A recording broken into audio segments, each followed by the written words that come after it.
We are live on a Tuesday edition of the Sports Bash, 97.3 ESPN, the 97.3 ESPN free mobile app, live video streaming on the X platform, YouTube, at Mike Gill Show. What's up, everybody? Hopefully you're enjoying the hot day out there. It is a scorcher, but we'll keep you cool right in here inside the cozy studios of 97.3 ESPN. I'm your host, Mike Gill. Josh Henning is producing today's show. You out there. Phillies trade rumors heating up. Now, yesterday, we talked a little bit about Luis Robert Jr. It was almost like he was trying to impress Dave Dombrowski last night. Did he impress you? Let us know on the text board. Did you see enough from Luis Robert Jr. last night to say, you know what? I'd take him. I'd take that guy. Little Oppo Boppo off of Christopher Sanchez. Plus, he pretty much made the defensive play of the night, right? If he doesn't make that catch, do the Phillies win that game last night? So he pretty much displayed all of the intangibles that you're looking for, right? Gold glove level defense in the outfield, power at the plate, a right-handed hitter, hitting off of a lefty, something the Phillies have really, really struggled with. What are your thoughts on that? 609-403-0973. Jim Bowden posting on the X platform 1 minute ago that the Phillies are among the teams that are speed dialing the Twins with interest in basically the whole bullpen, along with guys like Willie Castro, Harrison Bader, as the Twins could be a team that could be making moves. We're going to be keeping an eye on it all day here. It's it's that time of the year where you basically cannot change the channel because, now, if you're a real sports fan, you cannot change the channel because a trade could happen at any moment that could really change the complexity of the Philadelphia Phillies season. Sports Pass Live, 97.3 ESPN, the 97.3 ESPN free mobile app, and, of course, the live video streaming on the Twitter X platform, at Mike Gill Show, at 973 ESPN. So Josh is my producer, Josh Henning. Yesterday, you're kind of anti-lukewarm on Luis Robert Jr. Did you watch him last night and say, you know what, I can warm up to this guy a little bit more? First of all, thank you for using the term lukewarm because that is a much more accurate portrayal of my feelings about him. And my opinion hasn't changed. I am not anti-Luis Robert Jr. coming to the Phillies. I would welcome him. My larger point has been, if you come out of the deadline with only one hitter, and that one is Luis Robert Jr., I don't think you are a World Series championship team. That's a fair statement. I mean, it's fair to say just getting Luis Robert Jr. might not make me the best team in baseball. I guess the question would be, does it make you a better team today than you were yesterday? But is being a better team than yesterday enough?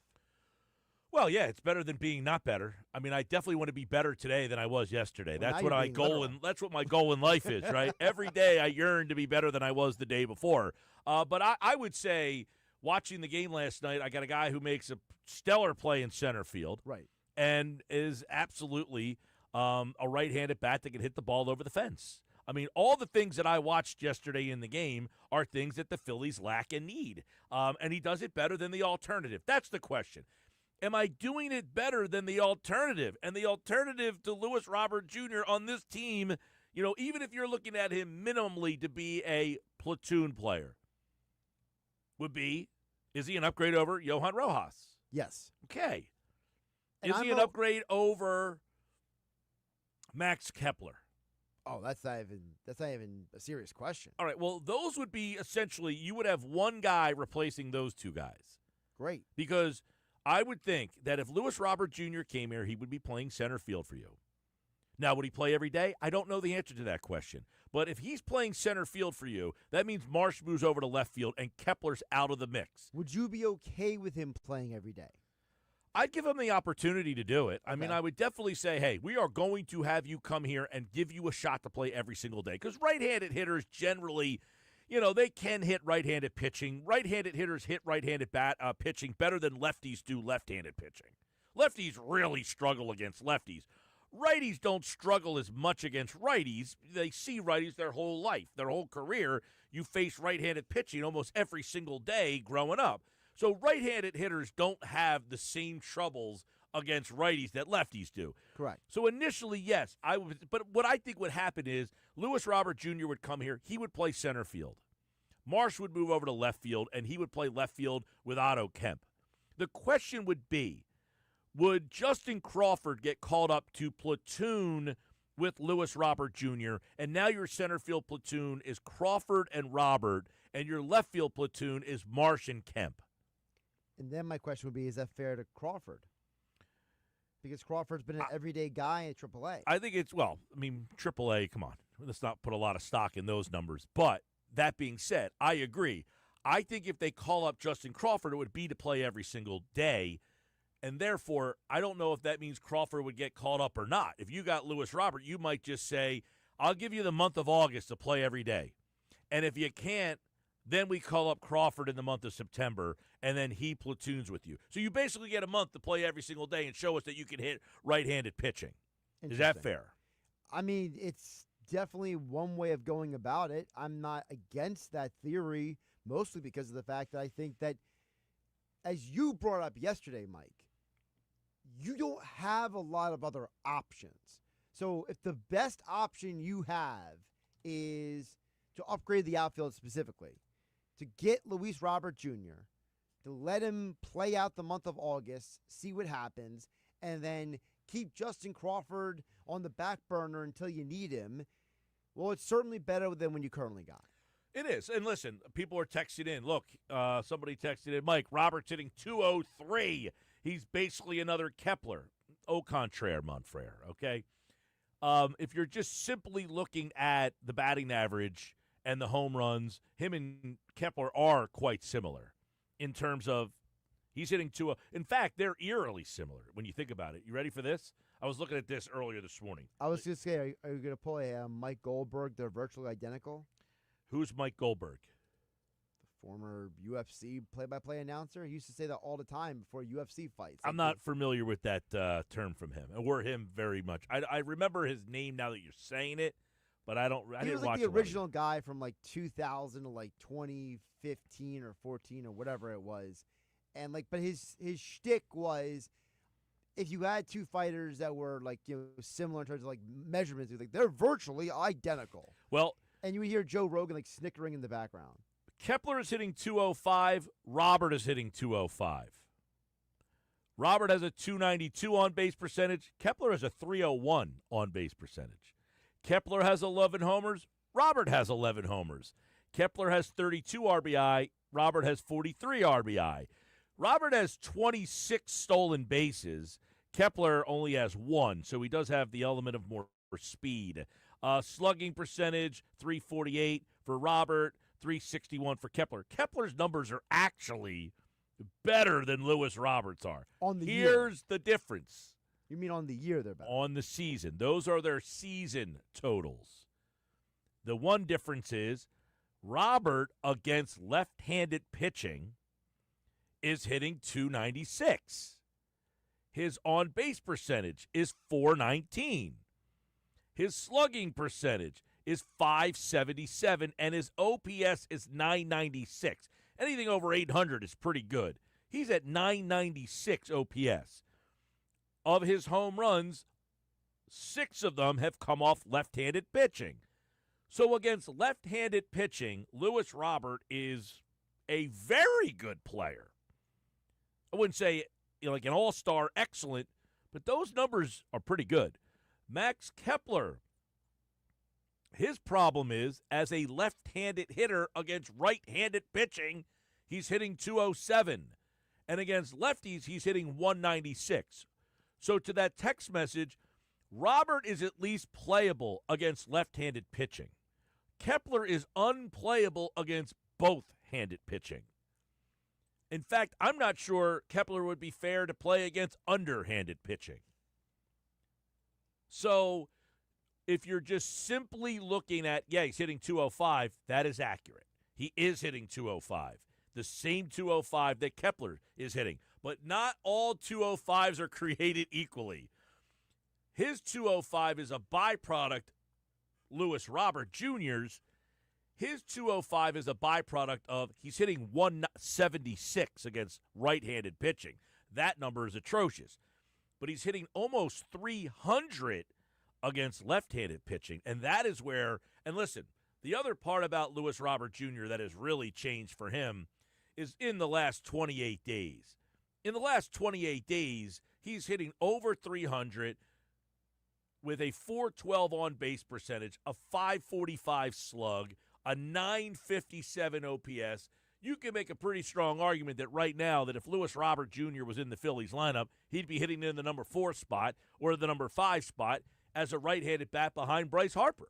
So, listen, I'm not a big, hey, it was one game last night. He hit a home run. He made a nice play in the field. This has been a pretty consistent player the last month of the season. I'll give you one other difference for the listeners to keep in mind. Luis Robert Jr. is 5 years younger than Max Kepler. Robert is 27 years old. Kepler's 32. Kepler never been an All-Star. His last high-level season for Kepler, 2019. Luis Roberts was an All-Star 2 years ago. So you have one player who is under 30 and who recently had a great year. And I can't believe I'm defending Luis Robert Jr., but I have to be the guy. I'll be the guy, all right? Max Kepler, last time he was of any significance was 2019. So what you're doing when you compare these stats without pulling context is you're talking about two guys who are completely different animals. I mean, realistically, they're not even in the same ballpark. Lewis Robert Jr. is playable against left-handed pitching. What do the Phillies struggle with? Left-handed pitching. They struggle finding right-handed bats to hit against left-handed pitching. Their left-handed bats are not good enough to hit lefties. Bryson Stott, Brandon Marsh, and Max Kepler.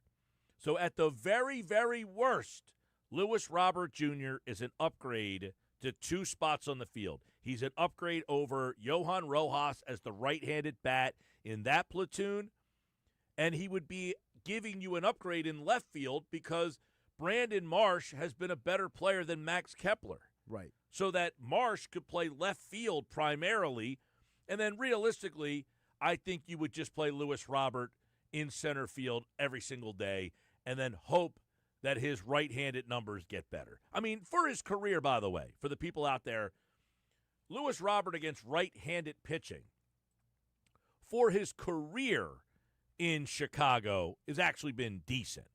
It's this year that has not been very good. In his career against right-handed pitching, he's hitting 247. So that's not horrendous. His on-base percentage is not great, 294, 732 OPS, which is a little bit below average. But he's not an albatross. 247 against right-handed pitching is significantly better than what you're getting from Max Kepler against right-handed pitching right now. Correct. So he would be an upgrade against left-handed pitching. Robbie from Little Egg Harbor. The Phillies need a bat who can hit versus right-handed pitching and left-handed pitching. Robbie, you are asking for the moon, the sun, and the stars on that one. That guy really just doesn't exist on the market except for Eugenio Suarez, who you could get. He got hit in the hand last night and had to leave the game. X-rays were negative. They were, but it's the second time he's been hit in the hand in the last month. The same hand, by the way. Well, you can't, this goes back to you. If you're healthy, you're healthy. I can't, what am I going to say? Well, you got hit in the hand twice. You're prone to getting hit in the hand? No. What I'm saying is that, maybe there's an opportunity for you to say that there's a depreciated good and you put it on the discount rack a little bit. Well, I'm going to say it's interesting you say that because yesterday we put out a possible trade for Eugenio Suarez. And that was Alec Boehm and Mick Abel. Correct. For Suarez. Over at Fansided, they put together 4 packages. The best realistic trade packages for Eugenio Suarez. All right? All right. Number 4, Milwaukee gets Suarez. The Diamondbacks get Milwaukee's number 6 prospect and their number 15 prospect. So what I want to do is pull up the Phillies prospect list. I'll do it right now. And who is number 6 and who was I think number 6 is Mick Abel. I think by Abel the way, is 6. The Arizona 6 prospect is right-handed pitcher Bishop Letson. And Easy for you to say. And their number 15 prospect is, in fact, a third baseman by the name of Brock Wilken. So it's exactly what I said to make the trade yesterday. Arizona would get a pitcher and a third baseman. Phillies would get Suarez.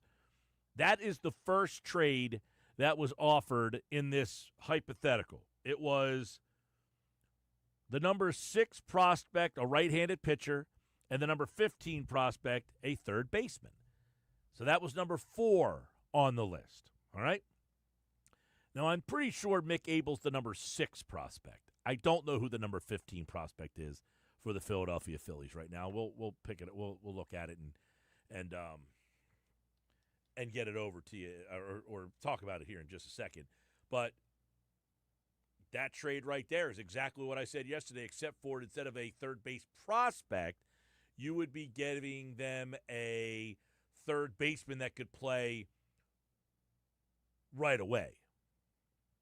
All right? And as we're looking, I'm looking at Ken Rosenthal late last night. Stephen Kwan is drawing a ton of interest according to club sources. Blue Jays, Dodgers, Phillies, Padres are in the mix there. We'll continue to kind of keep an eye on all the different trade possibilities as they continue to come out. All right, you ready for the next trade possibility? Number 3. Really quick, so who was 16 again? It was 16? No, 15. 15. So the Phillies' number 15 prospect is Gene Cabrera, the right-handed pitcher. Okay, so the pitcher, number 6 prospect. So who would be the highest prospect that is not a pitcher in the 15 range? Like, who's number 13? Who's number 14? Number 14 is second baseman Devin Saltaban. There you go. So maybe a second baseman. Is there a third baseman that's somewhere on that list? Otto Kemp is 16. Oh, okay, there you go. How about a Mick Abel, Otto Kemp? Would you do that deal for Suarez? Or are you so tied to Kemp you can't move him? And here's the reason why you would think about doing it. Because if you got Suarez, he would play third. Bohm would go to first. Right. That means someone's going to left field and it ain't going to be Otto Kemp. No. But if you traded Bohm, Kemp can be a platoon with Marsh. So you're almost saying you would rather Kemp over Bohm. I'd rather keep Kemp because I think that Kemp fills the role that Weston Wilson was always supposed to fill. But Weston Wilson's bat isn't good enough. Do they need that role if Bryce Harper's playing left field?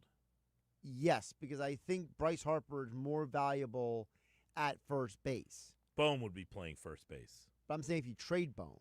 Right, but I'm saying in this situation, Bohm moves to first. You could trade Kemp because you don't need Kemp anymore. He's not the platoon left fielder. He's not going to play third base because you got Suarez now playing third base. He's not going to play second base because that would be Edmundo Sosa being the right-handed second baseman. Right. So really Kemp has essentially no role on the team. Right. So what you're basically saying is that you are kind of washing your hands of the left field platoon. Well, if you got Suarez, he's playing third, Bohm's going to first base, that means Harper or Schwarber or somebody else is playing left field, and it's not going to be Otto Kemp, or you're not going to have a platoon out there. Right, true. I mean, it's certainly worth having the conversation about. Okay. The Cubs offer they have is Eugenio Suarez goes to the Cubs in exchange for the Cubs' number 9 prospect, a right-handed pitcher, the Cubs' number 15 prospect, who is a corner infielder, and the Cubs' number 21 prospect, which is also a right-handed pitcher. So 2 pitchers and a quarter infielder. So the right-handed pitcher who's 21 for the Phillies is Alex McFarland. Okay. He's a guy a lot of teams are very, very interested in. You said number 9? Yep. That's Gabriel Rincones. All right, no problem there. And what was the other one? 15. That would be Gene Cabrera again. So a Rincones, Cabrera, and McFarland type of deal. Package. Right. Okay. That's number 3 from the Cubs. If that was the 3 players you had to give up to get Suarez, I think we're having a conversation for sure. Because Rincones basically has no future with this organization. Well, you're talking about, by the way, the 2 trades that have been offered are involving prospect 6, 15, 9, 15, 21. Now here's the next one. Number 2, Seattle. Seattle gets Suarez. Arizona gets the 8th prospect, who is a pitcher, and the 27th prospect, who is a corner infielder. Well, the Phillies' 27th prospect is a pitcher named Daniel Harper. All right. And the Phillies' 8th prospect is an outfielder named Griffin Buckholder. Okay, Buckholder is a guy that has some, name value. I think people do like him. But if you're giving up your 8th prospect and your 27th prospect, are you okay with that? How can you not be? Okay. And then the Phillies offer. The Phillies get Suarez, and in return, Arizona receives Mick Abel, who is the number 6 prospect, and the number 26 prospect, Aurelio Farabus, who is a catcher. So according to Baseball America, Farabus is actually the 23rd prospect. Okay. So yeah, I don't know what prospect list they're using, whether it's Baseball America, might be a pipeline. the MLB pipeline. But Aurelio Farabus is, I would imagine, is the 2nd, if not 3rd catching prospect, because you certainly have Taiit, who's now number 3, right? Taiit's number 3, right? He's the number 2 Phillies catching prospect. So you would be giving up your second in line. Your second catching prospect, who is your 23rd overall prospect. So you're not even giving up Alec Boehm or Otto Kemp, or you're giving up basically Abel for Suarez, and then a catcher who is 19 years old. Dude, if that's what we got to do to get the deal done, why has the deal gotten done? Because he got hit in the hand last night. No, that's even more reason to get the deal done. Hey, you got hit in the hand last night. Can I give you somebody worse? No. It's the idea of you call the Diamondbacks and be like the first guy. Remember this scene from Moneyball where he keeps calling Cleveland? And he's like, you just called me. He's like, well, I want to be first in line. Yeah. That's Dombrowski should be first in line. Well, that's the report from Jim Bowden, who's basically saying that the Phillies have the Twins on speed dial right now. Like, hey, change your mind yet? Hey, change your mind yet? Hey, right. Did you look through our system? Anybody else that entices you here? Sports Bass Live, 97.3 ESPN, the 97.3 ESPN free mobile app. All right, so there was, by the way, somebody texted and says put Casti in left, Bryce back in right.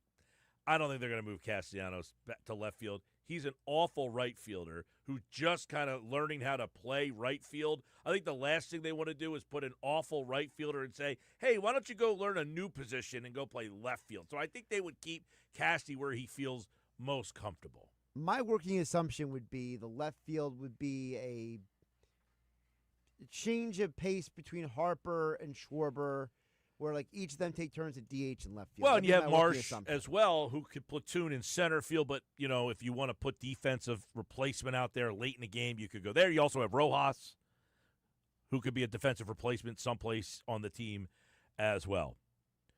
Sports Pass Live, 97.3 ESPN. Glenn in Northfield has an interesting text question. I'll get that on the other side.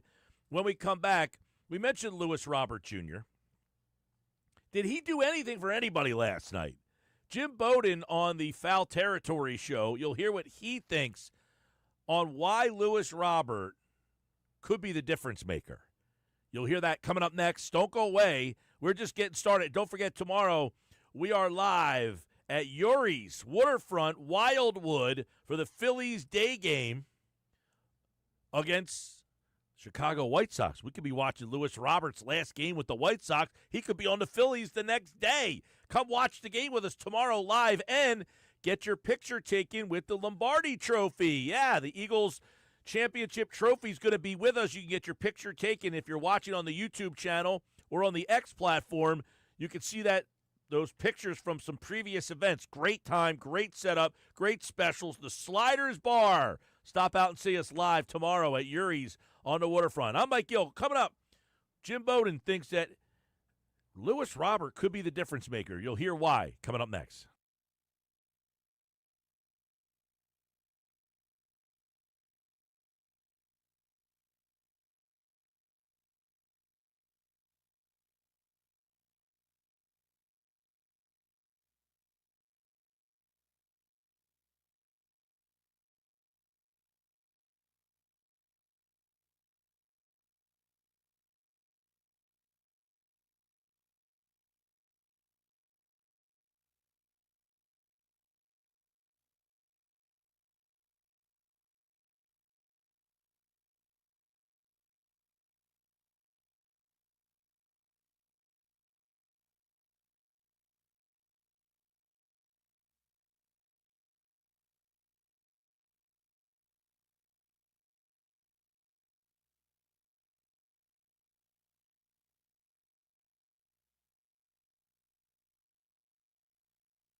All right, 2:31 on Mike Gill, Sports Bash, 97.3 ESPN. Phils and White Sox tonight. Now, we didn't even talk about the game last night. It was very eerily similar to the night before, where Sanchez just didn't have it for like one inning, and it ended up being the downfall because they couldn't score against the Chicago White Sox, of all teams, who, let's not say they have a bunch of Cy Young candidates or top prospects facing you there, but Phillies offense shut down again last night. You get the RBI from Harper, and then that's it. Nothing else in the entire game. And Christopher Sanchez on a night where you figure, hey, there's no way the White Sox are going to be able to touch one of the best pitchers in baseball. They tune him up, and then he gives up a home run to a lefty for the first time all season. And then they get two later on in the eighth against the Phillies bullpen. 2 in the third, 2 in the fourth, 2 in the eighth, and the Sox win 6-2 over the Phils last night. Turner 0 for 4, 2 strikeouts. Schwarber walked 3 times, so not really a factor in the game. Harper did have the hustle double in the game. Castellanos came up in a big spot and did what Castellanos does. He came up small, had second and third with 2 outs, and had a chance to get a base hit and do something for the team. Couldn't get it done. And then you had a situation where Real Muto, Marsh had a couple hits, couldn't do anything there. But you had a situation where Sanchez just wasn't his best last night. He wasn't awful. It was like Wheeler the night before. He wasn't awful, but, gave up the 2 home runs, and that's your difference in the game. That's the kind of loss last night that if you bet Sanchez to win a Cy Young, that will stick out as like, I can't give this guy a Cy Young award. But they just couldn't get anything going. Seth Johnson, they bring him in the game. And if you wanted to try to have a pulse in the 9th inning, Johnson gets 3 hits, 2 runs, and it's evident that Seth Johnson is not adjusting great to this role in the bullpen. So they got to figure something out there. There is a report out there that the Phillies are interested in David Bednar. The asking price has included at a minimum one of your top 5 prospects. You've given up a top 5 prospect. Any of those top 5 guys on that list for David Bednar? No, because your top 5 prospects are Andrew Painter, Aiden Miller, Eduardo Taid, Justin Crawford, and Arun Escobar.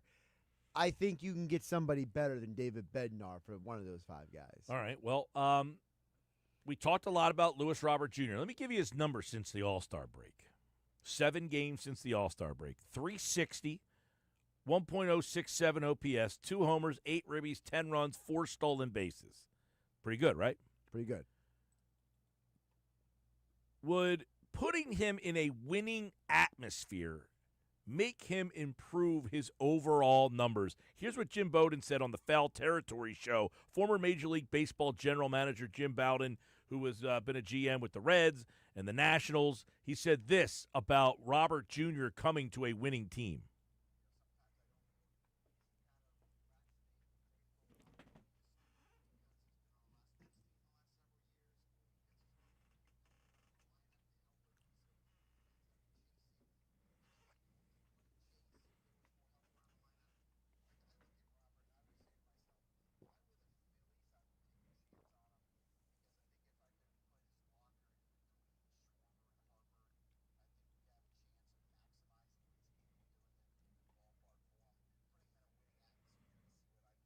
So putting him around Harper and Schwarber and Turner and this crew, does that intrigue you at all to say, hey, you know what? It's hard to go to work every day when you have such a losing atmosphere?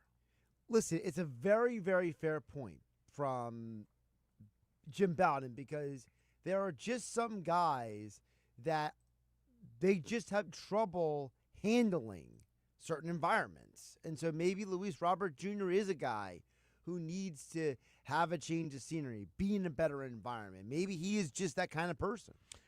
He did strike out twice last night, too, by the way. So he hits the home run. He also strikes out twice, which would be very, very frustrating. But what level of prospect would you give up to get Lewis Robert Jr.? Here's what Jim Bowden said on the Foul Territory show.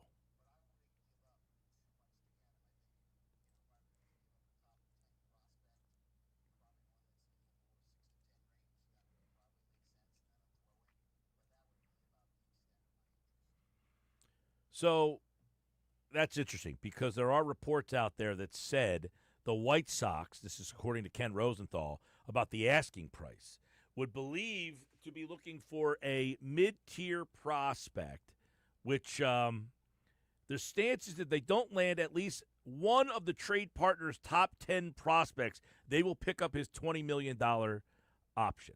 So would you give up one of those top 10 prospects? Well, your number 10 prospect is Moise Chance, who had his season ended with Tommy John surgery. Mm-hmm. He's done. Your number 9 is Gabriel Rincones, who I would trade in a heartbeat because he has no future in the organization. Agree. Griffin Buckhalter, I mean, he's a guy that's got a lot of people's attention, but I think you can live without him on your team. I'm not trading Gage Wood. You just drafted him. And then number 6 is Mick Abel. So does it sound like a top 10 guy makes sense? For the Phillies, it does, because most of the guys I just named, 6 through 10, only one of those guys I genuinely think is off limits. Okay. Well, Griffin Burkholder, by the way, he's a 19-year-old outfielder, so he was a second-round pick, but he would be... He's the guy that people like. Yes, he would be pretty far away. Now, people like him right now in 2025 between two levels. He has played for the Phillies rookie team, and he's been at Clearwater, which is low A. So far, he's hitting 197. So he has not gotten off to a great start this year. Last year, he got drafted and played in one game. Yeah, but he's a guy that a lot of people project to be somebody who can be an everyday player at the big league level. I mean, he's 19 years old. Who the heck knows? I mean, you're talking about a guy who's 4 years away. You don't even know what this team looks like 4 years from now. But if the White Sox say, I'll give you Luis Robert for Griffin Burkholder, I'm going to not say no. Which makes Luis Robert Jr. a very polarizing trade target.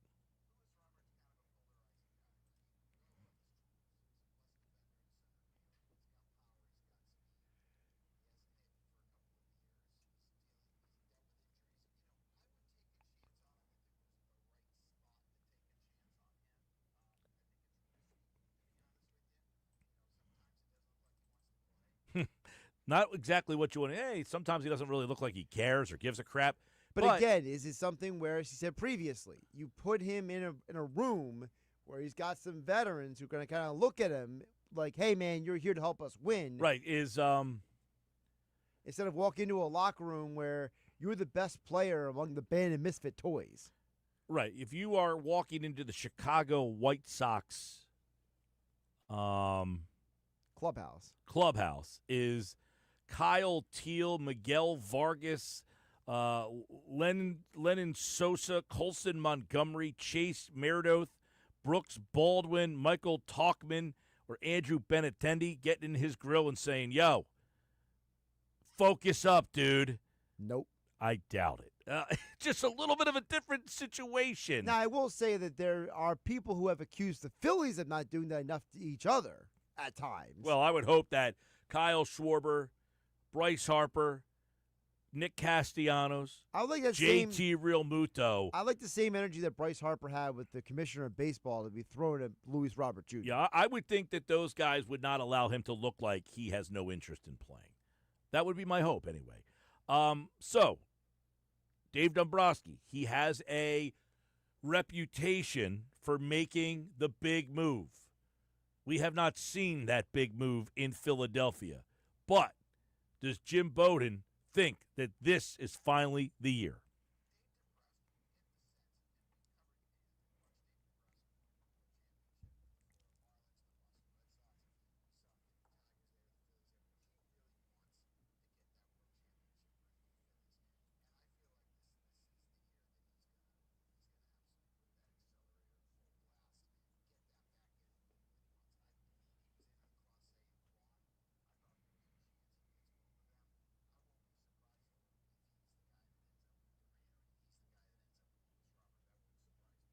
Yeah, I mean, so he's saying he was in on Klose. Well, of course, Klose got himself in trouble. What about Quan? I guess he's still a possibility if you want to add him. He is a left-handed bat. Would you rather the left-handed bat, Quan, or the right-handed bat, Robert?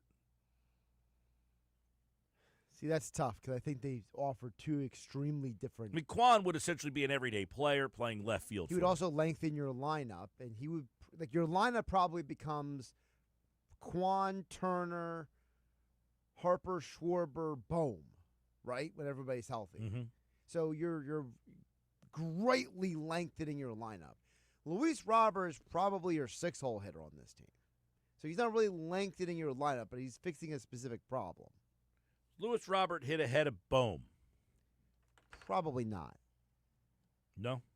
Nah, and that's the problem. That's the conundrum with Robert, and that is while he drastically fixes a problem that you have, he is still not the guy that inserts into your lineup that makes you say, "Oh baby, here we go." Like Quan and Suarez are the kind of hitters that you put in the lineup that get you excited. 609-403-0973. Yeah, Quan's an interesting one because I'm wondering if they would hit him leadoff and then push Turner to 2, Schwarber to 3, or keep Harper at 3 and then bounce Schwarber to 4, and then possibly you have Luis Robert hitting 5, and then Bohm is in the spot that I've been kind of clamoring for. Hit him in the 6-hole. I think Bohm would be the 5 only because Schwarber does have a high on base percentage, and if you're trying to maximize Bohm as an RBI guy. I wonder if it would be if there's a left-handed pitcher pitching, Robert would hit 5th, and if there's a right-handed pitcher pitching, maybe he's lower in the lineup. Like 7th? Yeah, I mean, they do it with Brandon Marsh. I mean, when he plays, he's hitting Marsh. 6th. Yeah. But my contention would be if Brandon Marsh is hitting your 6-hole, you're not good enough. I know Marsh is coming around. He had 2 hits again last night. He has been a fine contributor in the second half of the year. The problem is he's out offering no power whatsoever. Right. And that's where the Suarez conversation comes in because he's really the only guy that brings that power element. Guys like Quan and Robert, they're major drastic improvements over what you have, but neither one of them are power guys. All right, text board's filling up a little bit, so if you want to get some texts in and want us to respond to them, 609-403-0973, 609-403-0973. Don't forget, Phillies baseball this weekend. They take on the Tigers, and you can listen to both games Saturday and Sunday on 97.3 ESPN. 3:30 is the Saturday coverage. Sunday night baseball coverage starts at 6, and you can listen to the Phillies and Tigers right here on your home for the best Phillies coverage and talk, 97.3 ESPN. When we come back, the text board is open. It has a lot of your text, 609-403-0973. We'll read and react to your text messages. Plus, Vic Fangio spoke today. You'll hear what he had to say at 3:30, and Frank Klose answers your Phillies mailbag questions coming up in 15 minutes from now on the Sports Bash.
10 to the top of the hour, Sports Bash Live, 97.3 ESPN. I'm Mike Gill. What's up, everybody? Hope you're enjoying the day. Hope you're enjoying the show, having a little fun. Trade deadline Thursday at 6. You can hear all the coverage right here on 97.3 ESPN. All right, we'll get to the text board. People have been texting in some questions and thoughts and reaction. Guys, Robert would hit 5th. I don't know if that's a fait accompli, but possible. I think you could hit 5th against left-handed pitching. Against right-handed pitching, you'd probably be somewhere lower in the lineup. A couple other more texts here. Guys, there's a trade on ESPN, but they don't detail who the Phillies would include. I'd like to hear your opinion of the guys in the trade, and then if you like them, who would you include in the deal? Twins, Griffin Jackson, Willie Castro. That's from Hembo. Well, Griffin Jackson would be a back of the bullpen guy. Probably not a closer. Might be a closer on this team, but he's been a very productive right-handed arm back end of the Twins. But Willie Castro would be he's kind of a super utility player. Probably play all over the place, could be the end of some platoons possibly, or be a part of a platoon all over the place. So yeah. He would be an interesting, nice little fit. What do I give up to get those guys? You're probably down to Mick Abel. Mick Abel seems to, because Jax, I think, is a guy that's controllable. Under control for a couple more years, yeah. I don't know Willie Castro's contractual situation, but I like Willie Castro. Griffin Burkhalter? I don't know what the Twins need starting pitching. They need starting pitching. That's why Mick Abel, I think, would, I know that the Twins, one of their top prospects is an outfielder. That's one of the reasons why you heard about Byron Buxton's name so much until Buxton basically shot it down. But that would be two guys that I think would help the Phillies. He's a pending free agent as Castro. Castro is. Jax is not. No, yeah, I was looking at Castro's. Now, number. correct me if I'm wrong. Castro is a switch hitter, I'm pretty sure. Yeah. Castro's a switch hitter, and he's like a super. He plays outfield, he plays second, he plays short. On this team, you would probably think he would profile more as a guy who would play the outfield for you. I don't think he would play much second or short on this team, but he's a guy that good on base percentage, not a lot of power, but I think better than what you have. No question about that. I mean, I think would definitely be an upgrade. He'd be a nice little addition. He would be what you what you would call one of those super utility guys. He could be in the lineup every day playing a different position. Castro's played 161 games at left field, 199 games at second, and 161 games at shortstop, 95 games at third, 92 in center. There you go. Yeah, he's been all over the place. Yep. Primarily, has been an outfielder, but 75 in right field too. So I like that. Couple more here. Let's see. If they get Suarez, would you re-sign the 34-year-old? That would be tough, because a guy hitting the amount of home runs he's hitting, I would imagine is going to have. I don't know what kind of market is there for a 34-year-old guy where nobody wants to spend money. That, and also the fact that you already need to bring back Schwarber. He's the priority. Yeah, I don't think Phil and Brigantine, if they get Eugenio Suarez, would they re-sign him? He's 34 years old. I would think not. I would think he would be a rental. And he says if they part with Bohm in that deal and don't re-sign Suarez, in your opinion, is Miller ready? Now, we talked about this yesterday. I don't think that Miller would start the season with the Phillies next year. I think they would have Otto Kemp hold the fort down for as long as possible. And if he plays well, then fine. And then you would be in the same situation with Miller this year as you are with Crawford this year. You wait until about the trade deadline, and if they need a little spark and Miller's ripping it up at AAA like Crawford is right now, then you say, okay, we'll bring him up, and that'll add to the mix. There you go. All right, when we come back, we'll answer more of your questions. We'll answer those questions for Frank as well. Frank Klose has his Phillies mailbag. It's posted at 973ESPN.com. If you have a Phillies question that you want answered in our Phillies mailbag segment with Frank Klose, he joins us next. Text it in right now. 609-403-0973. 609-403-0973. I'm Mike Gill. This is the Sports Bash.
All right, 3 o'clock hour, Sports Bash. It's brought to you by Broadlee's Plumbing, Heating, Air Conditioning, your trusted source for heating, plumbing, service, and installation for generations. Call 609-390-3907 or broadlees.net. We got the Phillies and White Sox tonight. Got to get 2 out of 3 now. You can't lose a series to the Sox. Or, if they lose the series to the Sox, does David Dombrowski have to be extra aggressive here? Frank Klose, 97.3 ESPN.com, Phillies Insider, answers your mailbag questions. We got a bunch of questions that have come in on the text board, plus the mailbag questions over at 97.3 ESPN.com. Frank will be live with us tomorrow at Yuri's Waterfront Restaurant just one day before the trade deadline. It's always a crazy time of the year, Frank, as we know. The trade deadline, it is 6 o'clock on Thursday night, and we'll have all the coverage right here on the Sports Bash Live on 97.3 ESPN as we bring Frank Klose into a Tuesday edition of the Mailbag here on the Sports Bash Live on 90. Tomorrow, for the game. Tomorrow it is a 12:35 first pitch, and you can watch all the action at Yuri's in Wildwood at the foot of the bridge. What's going on, Mike? Not much. How are you, Mike? I'm doing good, man. It's always good to catch up. Of course, this is the final one before the trade deadline. Now, you'll be on the show tomorrow throughout the day. Probably possibility of something happening today, tomorrow. How about the possibility of happening something on Thursday? How confident are you that Thursday there will be a new piece in this puzzle?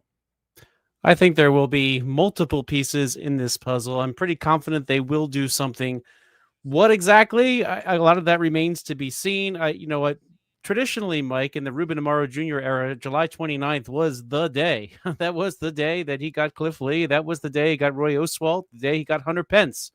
3 seasons in a row, he made a big deal on the 29th of July. So I would expect that something starts happening across Major League Baseball. Maybe today, maybe, because, you can't wait till the very last minute to do all these deals. So I think you're going to start to see some people give their best offers today and into tomorrow. And I think you're going to see a lot of things start happening quickly as the bigger names come off the board. Yeah, and of course, the Phillies are playing the White Sox, so you're getting a chance to see one of them. Give us your thoughts on Lewis Robert Jr. He has been a hot name over the last 48 hours, not only because of what he did last night, just because, hey, maybe if he's on the Phillies or in a better lineup, he's right-handed, he's hits left-handed pitching. Well, let's get your thoughts on how he might fit. Would you be interested in him at all? Yes, provided he is not the piece. Is he better than what they have? Absolutely. Might he be worth taking a chance on? Absolutely. In fact, Tanner Banks was singing his praises the other day and saying, he is somebody that could benefit from a change of scenery. But I don't think that the Phillies if I was any team, I would give up much for him. The thing about Robert is his contract expires after this year unless the team picks up a $20 million option for next year. I don't think anybody has taken that risk, Mike. So really the White Sox probably have to move him. I think they've sort of done some public posturing suggesting they might pick up the option because he has such upside, but he's one of those players. That upside better come, right? I mean, this is the equivalent of Don Brown having a big year, and if the Phillies had him 3-4 years later and hanging on to him because he was going to eventually get it right again, I think you're seeing the same kind of thing. There is some thought that he could, under the right circumstances, thrive, but I think he's a platoon player, good defense. Would he be a good platoon partner for Brandon Marsh? Perhaps better than Johan Rojas? I think so, but I would hope that that's like the third trade on the list. Yeah, I look at, Robert's a tough one because I do agree with you. I think he profiles more as a platoon player. Now, in Chicago, he plays every day. His splits are way heavier as a versus left-handed pitching. He has been very good against left-handed pitching, actually. But his career against right-handed pitching is not that bad. He's not as bad as he has been this year against righties. So do you think if he came here, the Phillies would just play him in center field every day, maybe for the month of August, and then at the end of August say, if you're struggling, then we bring up Crawford and platoon him with you? If he came to Philadelphia, would you look at him as an everyday player initially? I would not. I think he needs to be in the right circumstances, and that is as a platoon player. In fact, I watched Robert play a few weeks ago in Chicago. I did get to attend a game on the South Side. I was not overly impressed. He has been hot lately, but I think he's the guy that you need to put in that right spot. I would say if the Phillies don't add another offensive piece that affects the outfield either directly or indirectly by somebody having to go play there, I would say that Crawford and Robert would end up being in that same outfield. I think Crawford, if he's not traded, he comes up and plays. All right, let's get some questions that are coming in on the text board. If you have a Phillies question for Frank, he has a full mailbag today, 609-403-0973. Phil and Brigantine, if the Phillies got Eugenio Suarez, would you re-sign him? He is 34 years old. If they part with Bohm in that deal and didn't re-sign Suarez, is Aiden Miller, ready to play? Now, I proposed yesterday Bohm and Abel to get Suarez, and the thought process is I don't think the Phillies have any interest in bringing Bohm back at the end of his contract. So they would just say, hey, it's a way for us to get Bohm out of here, replace him in the lineup. He would bat fourth. Bohm would be gone. You had to give up, Abel as well. And with the thought process of letting Suarez walk, I don't know that Miller's ready to go. Maybe Kemp starts the year at third, and then Miller at the trade deadline, similar to what they're doing with Crawford this year. Yeah, I think they can find a stopgap for next year if that's what they need to do to fill a void till Miller comes up. I will say this though, Miller has not looked particularly good as of late down at Double-A. He's certainly hitting some bumps. I mean, a lot of players, right? They're the best player on their team in high school, then college, and then the ones that go to college. But certainly up through the system to this point, he just kind of sailed through. So he's finally hitting some adversity. Definitely not ready for next year, but he could factor into that infield mix at some point. I would be, if the Phillies traded Bohm, I would be content with them finding a stopgap that could play third until Miller forces himself onto the roster, which could be in the middle of next year. I mean, who knows? I mean, we'll see how his progress goes. But I think that to the question about re-signing Eugenio Suarez, I would say Suarez is a rental. I don't think that you bring him in to necessarily re-sign him. I think that's the move you make if you are at the point where you really want to go for it and you recognize that he will indeed walk. So now to your point with Alec Bohm, I think that that deal a 34-year-old guy is getting on this market right now. It seems like teams just don't want to spend money anymore. You're 34 years old. I mean, you're getting that big-time contract. That's a tough spot to be in if you're Suarez. Yeah, you know what though? If it was a short-term deal, maybe they would be up for it. But the way I look at this with Bohm is he's going to be a free agent after next year, so they only have 1 year of control. If he's not traded as part of a deal like this one for Suarez, then I think that he could end up being traded in the offseason to sort of get back some prospect capital for what they've given up at this deadline. So Bohm could be the piece that helps them backfill later. And still have that stopgap till Miller joins the Phillies infield. Either way, whether they make this deal or not, I could see Bohm moving. Bohm and Abel for Suarez. I would. I think I would, provided that they still have what it takes to get relief help too. I mean, I'm one that thinks that they need to do both. Mm-hmm. And yes, I think that's a very good deal to give the Diamondbacks. I think it's a type of deal that could get it done. Whereas, in a market where a lot of teams are talking to the Diamondbacks, thinking about the Cubs and the Brewers, Mariners, Reds. In fact, all of Suarez's former teams seem to want him back. I guess that's a good sign that he's a pretty nice player to have around. Glenn in Northfield says, are the Phillies quietly shopping Ranger Suarez for prospects? No. I'll be an emphatic no on that one. He's here for the ride. He's here for the run. I don't think the thought has ever crossed their mind. I think they're looking to add, not subtract. So I think they're content to go to the end of the season, trying to win a World Series with him, with JT Realmuto, with Kyle Schwarber. I don't think any of the expiring contracts are going to be those that they trade. Yep, I agree with you. I don't think Ranger Suarez would be in the move either. Let's go to Pat, who is in the mailbag. Pat wants to know, who is the quote-unquote dream player that the Phillies could pick up in a trade?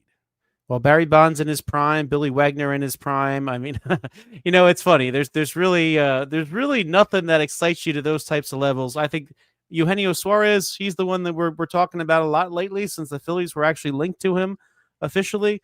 I think he's the big bat to get, and I think the Phillies need a bat, and they need a right-handed bat, and he is the best one. So if we're talking about this year, Suarez would be the one. I think that's the first trade they need to make. Second trade, I think that given the fact that Felix Bautista is hurt and not going to be available anytime soon, and Emmanuel Klose is suspended, to me, the best option for relief help comes from the Minnesota Twins, and I would say that you get Joan Duran and maybe a secondary reliever like Danny Colombe or Colombe. I always forget how to pronounce his last name, but that way you get sort of that back end reliever. And you get some additional help, too, from the left side. I mean, I don't want to take any chances if I'm the Phillies because they don't have anybody to add beyond this deadline. So if one of their lefties goes out, I would take that second left-handed, the third for the Phillies. The second player in a Twins deal is that lefty reliever, Danny Colombe. And that way their boxes are checked off completely. And then my third trade would be to upgrade Rojas into Robert, provided that he doesn't cost you a lot, which I don't think he does. All right. Yeah, I know that Luis Robert is a very polarizing one here. What would you have to give up to get that level of player? We could dive into that a little bit more. You mentioned some possible some things there. Obviously,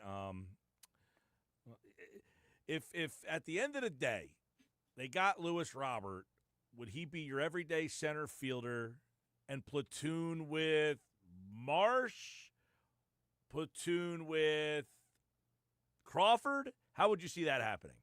I think Crawford would probably take left field over. A lot of people think that Crawford might be better in left. And they might give him a shot first in center. I don't know. But I think Crawford's one of the two pieces, and the other is that platoon. I don't think they're going to necessarily end up with a big-time bat for left field. There just doesn't seem to be one out there. If Bohm is not in a Suarez deal and they somehow land Suarez, well, you could end up with Kyle Schwarber in left field falling on his behind, as you saw on Sunday, or maybe Bryce Harper again, who by the way sort of stated again that he would move to the outfield in the right circumstance. One of them would end up occupying left field. But there's a lot of things that could happen here, and especially if Suarez is like that temporary piece, and you still retain some pieces, you would have a lot of options going into next year, to sort of figure it out long term. But I think that if Crawford is not dealt, he's probably up, and he's probably starting every day, and the other position would be a platoon situation. All right, let's go to Ed on Twitter X. He wants to know, are the Phillies, in your opinion, going to go all in at the deadline? Well, of course, it depends what you mean all in means. Will they trade all their prospects? I don't think they will. They still seem to really want to hang on to Andrew Painter, probably to help soften the blow of losing a Suarez potentially in the offseason. But I think it's fair to say, though, that the Phillies recognize that this trade deadline is not like other trade deadlines. They recognize that they have three free agents to be in Schwarber, Real Muto, and Ranger Suarez. And that, the other guys, the Bryce Harpers of the world, they're not getting any younger. So I think that they realize that with the pitching they're getting from Zach Wheeler and Chris Sanchez, and it's really a perfect storm. All these pieces are coming together at the right time. This is probably the year to do their best to get over the hump, because again, you start losing some of those players. Yeah, they have money. They can replenish some of them down the line. I think that this is the time to make those deals, make those uncomfortable deals, right? I know they spent a long time rebuilding this farm system to the point where it's beyond respectable, and they're ready to move some prospects, I think. And to me, the biggest indication they're willing to move prospects was that draft. All the college players that they drafted, many college pitchers. I think the Phillies recognize that they needed some that are going to be further along in the Phillies system next year, because they plan to trade from their system this year. So, and by the way, 19 of the 20 picks in the draft, the Phillies have signed 19 of the 20. The only one that hasn't signed yet is a shortstop who they picked 20th, who may still go to college. So they had a pretty good draft. A lot of them older, a lot of them signed already. So I think that they're going to have some prospects on the horizon that make them comfortable to really swallow hard in some cases and trade some of their prospect depth to make this thing happen. So I think this year is unlike other years. It's time to win the World Series or not. All right, let's get another one in here. Of course, you got a lot of people yesterday talking about the whole Bryce Harper situation. This one's from Fred on Twitter X. He says, I'd like to know why none of our local media reported on Bryce Harper cursing out the commissioner. It had to come from the national guy. Are people afraid to report this? I don't understand why this got like such big attention. Well, I'll say this: this was not a meeting that was supposed to get out to the public. Period. There certainly weren't. There certainly weren't local reporters around to witness it, and I don't think that the Phillies players would dare say anything to the reporters. So, the question kind of is, well, one, how did this get out? Could it be from the commissioner's side of things? I don't know. I mean, did he come back and tell somebody, and then they leaked it? Then that's why it went to the national guys, because they might have the relationship with the national guys that the local people don't. But I think this is a big deal because Mike, we're looking at a work stoppage. This contract that the players and MLB has, the collective bargaining agreement, expires on December 31st, 2026, the end of next year. So we might be looking either at a strike at some time during the season next year or a lockout the moment that it expires. Last time we had a lockout. Players could be proactive. If you remember back to 1994, they struck in the middle of the season with the idea that they could use the playoffs and the revenue lost as leverage. So I think that this is the beginning of what's going to be a pretty rough negotiation between the sides. And I think it is important in some respects, if you're the players, to stand up and say, hey, listen, no, there's not going to be a salary cap. The owners want it. They like having a nice little tidy maximum amount they're allowed to spend. You see it in the other sports, right? And the way the teams have to manipulate the caps. We see it with the Eagles all the time in particular, right? But the difference is in the NFL, you can cut a player, and you're only liable for a certain amount of money on the cap, depending on how the contract was structured. So the baseball players want to be paid higher. The owners probably don't, and so this could get ugly. But I think this in some respects, in terms of the national media, this was probably the kickoff of a lot of back and forth between now and the end of next year. All right, Bill in Galloway wants to know, if the Phillies did get Lewis Robert Jr., Frank, where would you hit him in the Phillies lineup?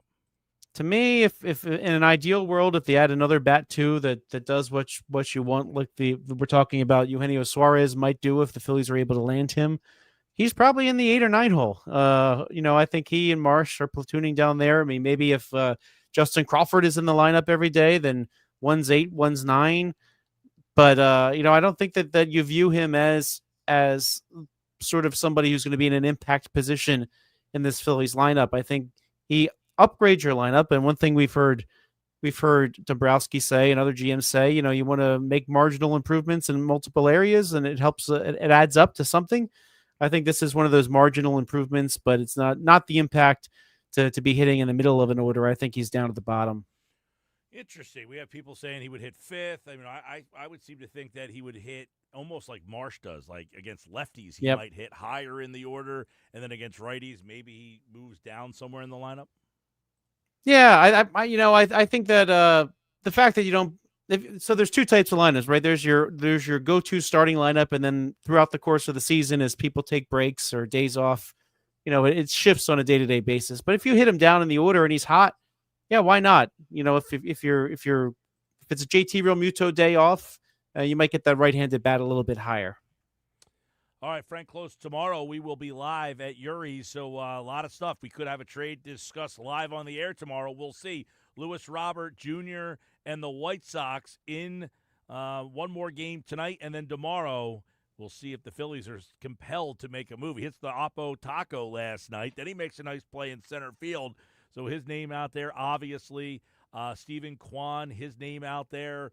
Eugenio Suarez, his name out there. Is there a wild card under the radar name that we should pay attention to?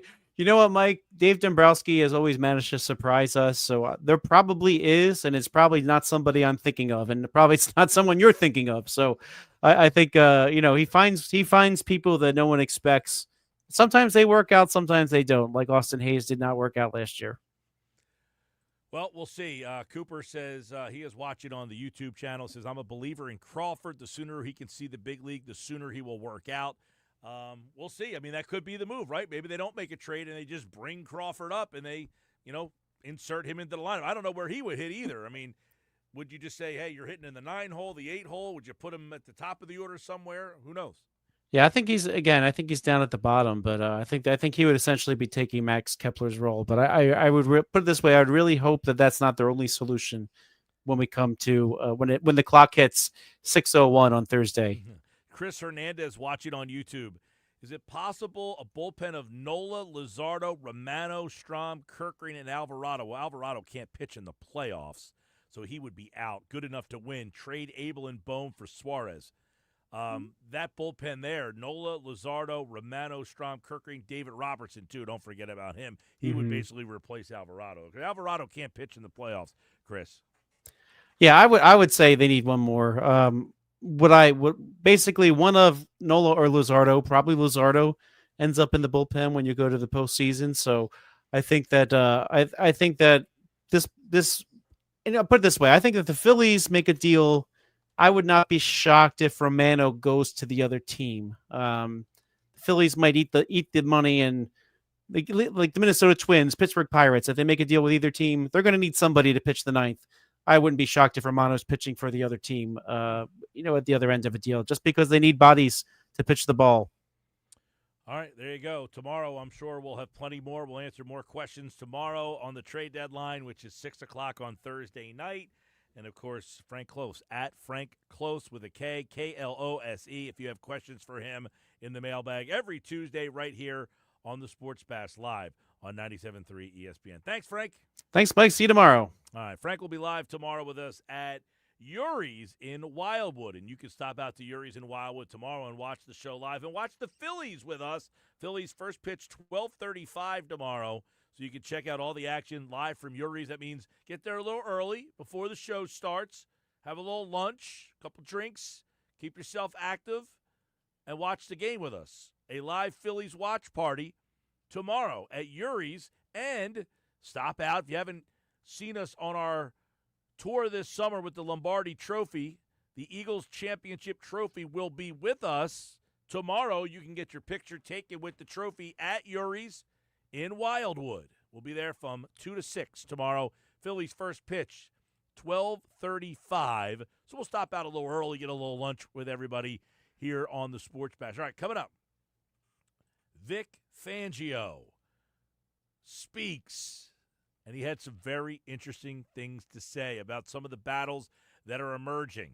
We're going to talk about those battles for Football at 4 today with Adam Kaplan in 37 minutes from now. You are listening to the Sports Bash live on 97.3 ESPN.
All right, 3:30 Sports Bash. By the way, the Phillies don't play at 12:35 tomorrow. They play at 2:10. I have no idea where I got that 12:35 time from. I don't know. Maybe you're I think they have a transposing another 12:35 day. Wednesday game coming up in the future. They probably do, considering they go to Miami, I think, one more time, right? I don't know where I got that from. For some reason, I thought it was 12:35 tomorrow. I was very convinced that it was like definitive in my head that they played at 12:35 tomorrow. It's 2:10, which is perfect. The show starts at 2, first pitch at 2:10, hanging out for the whole show. Down at Uri's tomorrow. They play 12:35 on the 6th against Baltimore next Wednesday. So this Wednesday at 2:10. Next Wednesday at 12:35 against Baltimore, we'll be at Uri's for that game as well. And then they play one more time, we'll be at Uri's for an afternoon game. And that is on Wednesday, August 20th. It's a 1:05 first pitch against Seattle. So they have 3 more afternoon games on a Wednesday. So every Wednesday there's an afternoon game. We are live at Uri's in Wildwood for the live broadcast for a Phillies watch party. That's been a lot of fun this year. Had a good time doing that. Yours is a great spot. Been a very good spot for us. I love out live Phillies reaction. People come dressed with their Phillies stuff, and we have the Super Bowl trophy out there, so you can come get your picture taken as well. So it's a great stop and a great spot for you to come on out and see us. All right, this hour brought to you by Broadley's Plumbing, Heating, Air Conditioning, your trusted source for heating and plumbing service and installation for generations. Call them at 609-390-3907 or broadleys.net. The Philadelphia Eagles defensive coordinator, Vic Fangio, is quickly becoming one of the more popular figures, right?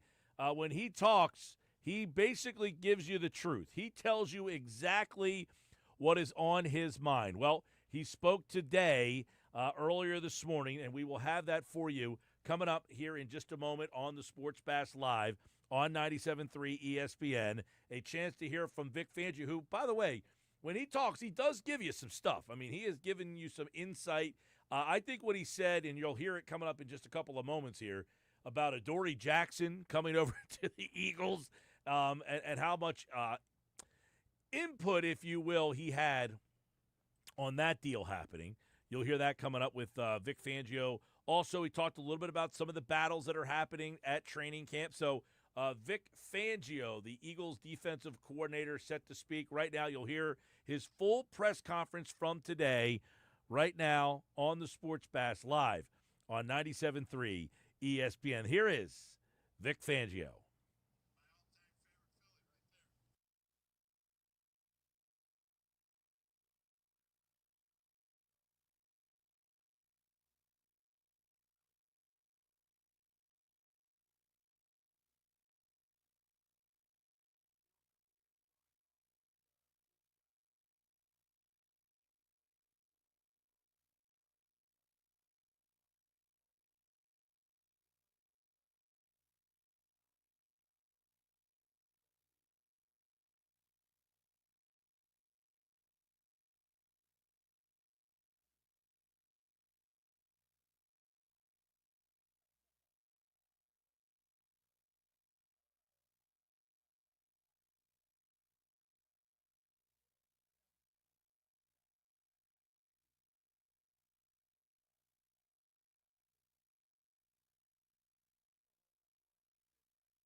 Yeah, Would that happen because of?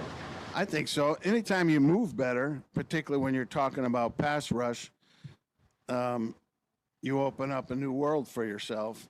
And with his length, he's got to be able to use his length when it's an advantage, and then he's got to make himself 6'2" when he needs to by bending his knees. What's your evaluation of the edge rush depth so far with guys like Josh Uche and Zito Hilaire? How do you feel about the entire edge rush group in terms of depth? Yeah, I feel good about Nolan, and Jalix is making good strides. You know, after that, we got some heavy competition going on. And, nobody's really truly surfaced yet, good or bad. You know, hopefully over the course of this camp and preseason games, that will play itself out. With Jahad Campbell, for you right now? With Jahad, What's that? so with Jahad Campbell, there's small strides in coverage. How have you seen those strides being particularly working with man? Just some individual drills with the running backs. How can he progress there? Yeah, those are all just teaching drills. You know, for an inside linebacker, he needs to show his improvement 11 on 11. You know, the most fundamental thing you have to do on defense is figure out if it's a run or a pass. And that's critical for an ILB. And the more reps he can get that way, the better it'll be. In general, Vic, how do you weigh those one-on-ones in the evaluation process versus the team reps? Me personally, I don't weigh him a lot. Where are you with install of the defense? Cam mentioned he thought it was completely installed. Is that the case? Totally installed? No. I didn't know if he would know, but he thought it was. Cam Jurgens. Oh, Cam, Jurgens. our center? Yeah. What'd he say? He thought it was completely installed. Our defense?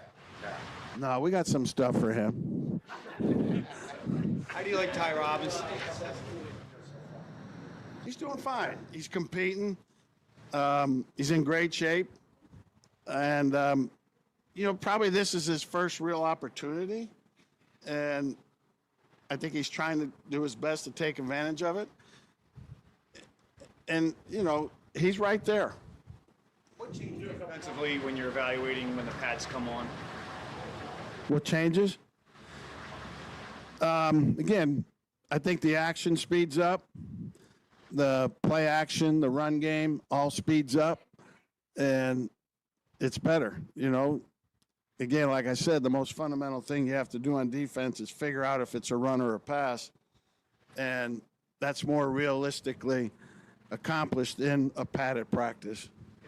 After all your years coaching, how much do you enjoy or not enjoy a hot day like this at training? It's not hot today. That's a mindset, We're going to play some hot games in September, and if you cave to a hot day in training camp, we're in trouble. Vic, so many players talk about the box drill as something that's productive for them. What's the background for that, and I guess why do you favor it so much? I just like the drill. It was a drill that I implemented, 10, 15 years ago to get players ready for change of direction, reacting to the offense. And then I quickly found out it was a really good conditioner, and it's a great drill. And we do it a lot in the spring. Clint's done it a little bit with the D-line out here. It's a tremendous drill, and it's kind of one of those few drills that I think is football specific and gets guys ready and in shape for football, not just running wind sprints or gassers. Nobody runs a gasser on the football field. There's Vic Fangio, one of a kind, man. And our Eagles training camp coverage of the press conference this hour is brought to you by Broadlee's Plumbing, Heating, and Air Conditioning. Your trusted source for heating and plumbing service and installation for generations. Call 609-390-3907.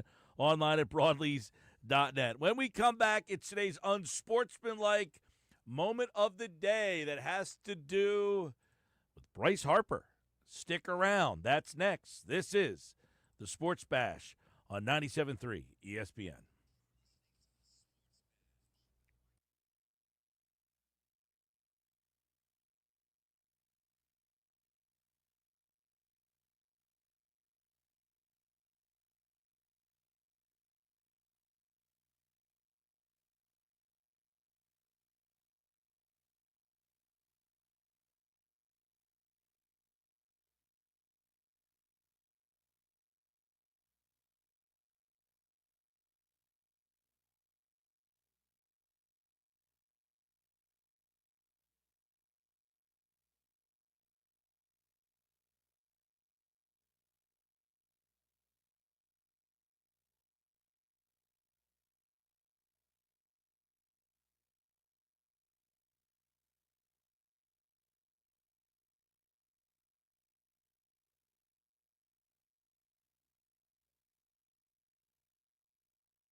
I believe it is his duty as a face of the game to now take this and sit in a room one-on-one with Manfred and express this back and forth. That bad will create a good. This has a chance to actually be great for Major League Baseball. And if they don't make it great as a result of this, if this doesn't create a positive, and then ultimately they have a work stoppage, this sport's done.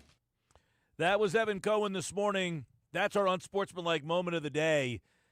If they can't figure this out, he believes the sport is done. That's a take right there. Will they figure this out? We had somebody text in earlier that brought up something about this. He says MLB players need to accept the salary cap and lose the guaranteed contracts and get ahead of the negotiations. Demand a salary minimum and get rid of arbitration and get players paid earlier. That's from Cole and LBI. So that's an interesting take here. If you're a younger player right now, all right, Bryce Harper's making his money. He's getting $300 million. But if you're a younger player, you're not making $300 million. You got to go through the whole arbitration process. Are you, as a younger player, happy with the baseball structure where we talk about it all the time, controllable years and controllable contracts and arbitration years and buying out arbitration years?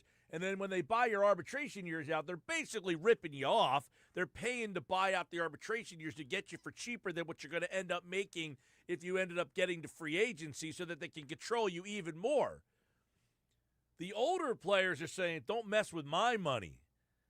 But is there somebody in the younger generation telling the older guy, hey, man, you got $300 million. I'm over here schlep rocking around for $748,000. This is going to be an interesting one.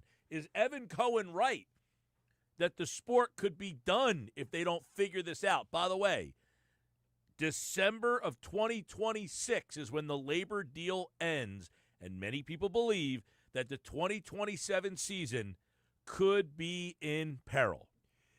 Listen, I think Evan's right. They need to get ahead of this. They need to get Harper, Manfred, all these guys in a room that just have a conversation and no more yelling at each other, no more get out of my face. Just say what needs to be said with the idea. And by the way, everyone will walk into the room understanding, hey, we're going to have an uncomfortable conversation. Let's just hash it out. Well, Let's listen, get it over with. You have a completely split here. If you are an older guy, you're saying, I got my $300 million. Don't mess with the salary cap because I can't get paid $300 million if the salary cap is what it is. Because why? Baseball's not getting the contract from the television networks that the NBA is. But you could still get your money if you guaranteed the players a higher percentage of the revenue. They don't have the same revenue that the NBA does. They're not getting a $250 billion television deal. So the higher percentage of the revenue is great, but they're not getting the revenue that the NBA players are. I understand that. But I mean, Joel Embiid's going to get $70 million a year next year. You're a baseball player saying, I ain't getting $70 million a year. What gives? And I'm playing more games than he is. Well, then you got to figure out how to fix your economic structure then. They got a big problem. We're staring right down the barrel of it right now. This hour has been brought to you by Broadley's Plumbing, Heating, and Air Conditioning, your trusted source for heating, plumbing service, and installation for generations. Call 609-390-3907. That's our unsportsmanlike moment of the day. Listen, tomorrow morning, starting at 6 a.m., and see if you can listen for tomorrow's unsportsmanlike moment of the day with Evan, Canty, and Michelle. When we come back, it's today's Football at 4. Adam Kaplan with the 5 biggest stories on both sides of the ball.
Football at 4 is powered by the Inside the Birds podcast. It's brought to you by Bet365. Whatever the sport, whatever the moment, it's never ordinary at Bet365. Adam Kaplan's here today.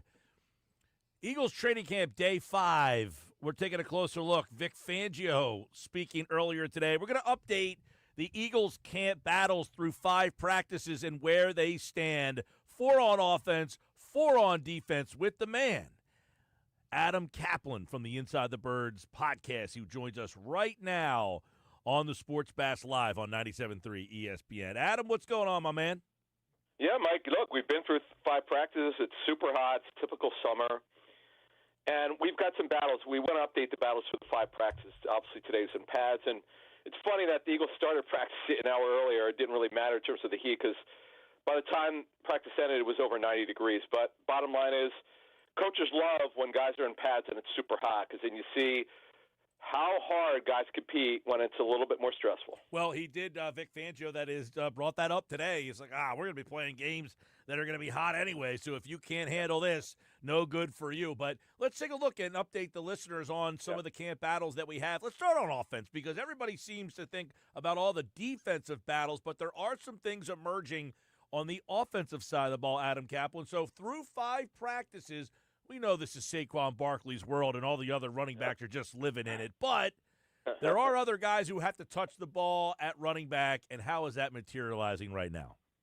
While A.J. Dillon has taken way more of the twos with over Shipley, it doesn't mean, Mike, that it won't be a situational job. So let me break this down for you because we'll advance what we've been talking about in the offseason. You know, as I said in March, Dillon was signed to help out to be a closer. If they have a big lead, go to Dillon, save Barkley.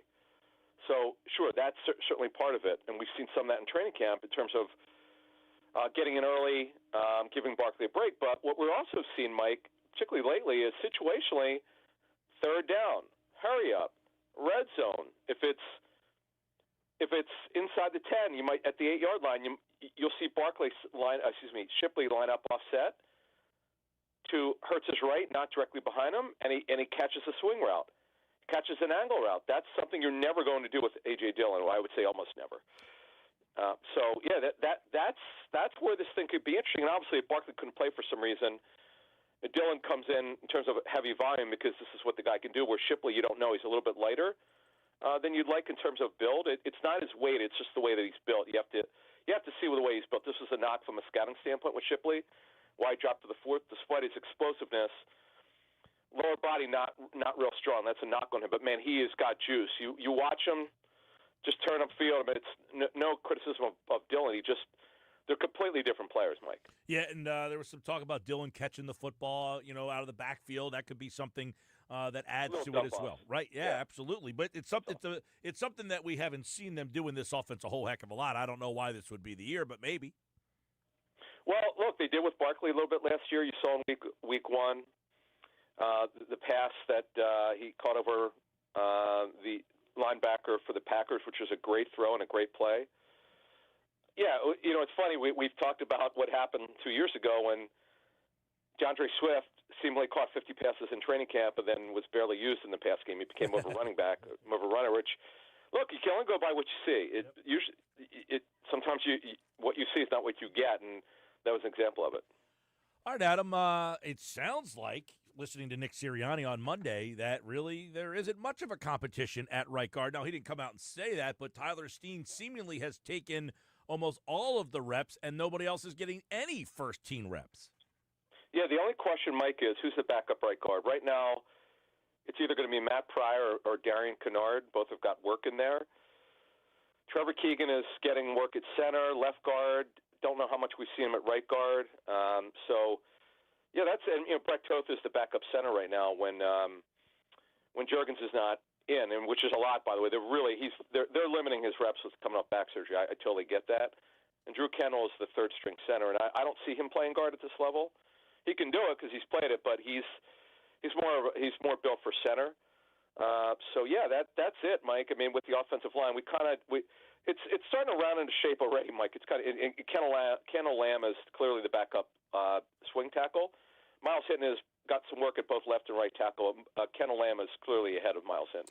All right, so Tyler Steen seems to be winning that spot. There was a question asked yesterday. I think Jeff Mosher asked the question, actually, about the backup center spot, because last year Steen went to left guard when Dickerson went to center. It sounds like it might be that way again, that Dickerson would be the center and that there's such a plethora of guards in this mix that somebody would have to go, if that ended up happening, that Juergens missed time again, right? Is that what you're reading? Sure. I would think that's the way it would lean because no offense to the other two guys. I mean, look, they got 3 weeks left, plus the preseason to prove that's not the case, Mike. But Landon Dickerson is the best backup center. That's just the way it is. Now, long term, Mike, the Eagles are really hopeful that Drew Kendall, number 66, you might remember his dad Pete, both went to Boston College. The hope is that Drew Kendall will be Juergens' long-term backup, but we got a ways to go here. All right, let's go to another battle possibly emerging. I don't know about battle, but the depth at wide receiver. We know it's Brown, and it's Brown and Smith, and then Johan Dotson. But after that, anybody else standing out? Yeah, John Dotson's the 3, but it's a shame. Terrace Marshall had a lower body injury the first half of practice. We'll learn more. They're off to. I mean, they have a walkthrough tomorrow, so we'll learn more Thursday morning. But Terrace Marshall's been the story of camp. Really, their offseason, Mike. We've talked about him a lot. This is his 4th team. It's amazing. I totally forgot he was with the Niners very briefly. So this is a wonderful opportunity for him. Let's hope he's not out long. One of the really cool stories, Mike, is number 82, Aniyah Smith. And Aniyah Smith, they've run a lot of 11 personnel, which is 3 receivers, 1 back, 1 tight end. Aniyah Smith has pretty much been, and we know with Devontae Smith out with the bruised back, that Dotson is filling in for Devontae Smith. Aniyah Smith is the first receiver off the bench when they go 11. He's in the slot, and Dotson's the Z. So Aniyah Smith now, look, he last year was kind of a redshirt year for him. Let's be honest about it. He never was really healthy. He's not nursing anything. He's not dropping passes. He's also returning punts in practice. So this guy he's got a lot of ability. He was a 5th-round pick last year. Really, he's what we call a power slot was the term we were told. So we'll use that one. He's very strong physically for a slot receiver, and it's a guy the Eagles are really excited about. All right, one more at tight end because that was the story of the offseason. Yeah. And then Dallas Goedert came back. You got Grant Calcaterra, who's returning, but there's a lot of new faces at tight end. What is the battle? Who would be the guy behind Dallas Goedert? Right now, Calcaterra is clearly the 2. Now, this is the first full week of practice, so we're not running with this yet, but he clearly is in the lead. And Harrison Bryant, I know the Eagles were excited about. Kyler Grant is a little different from both of those other guys. Grant is more like Calcaterra than Harrison Bryant is. And E.J. Jenkins is that converted receiver who's been here a while, Mike.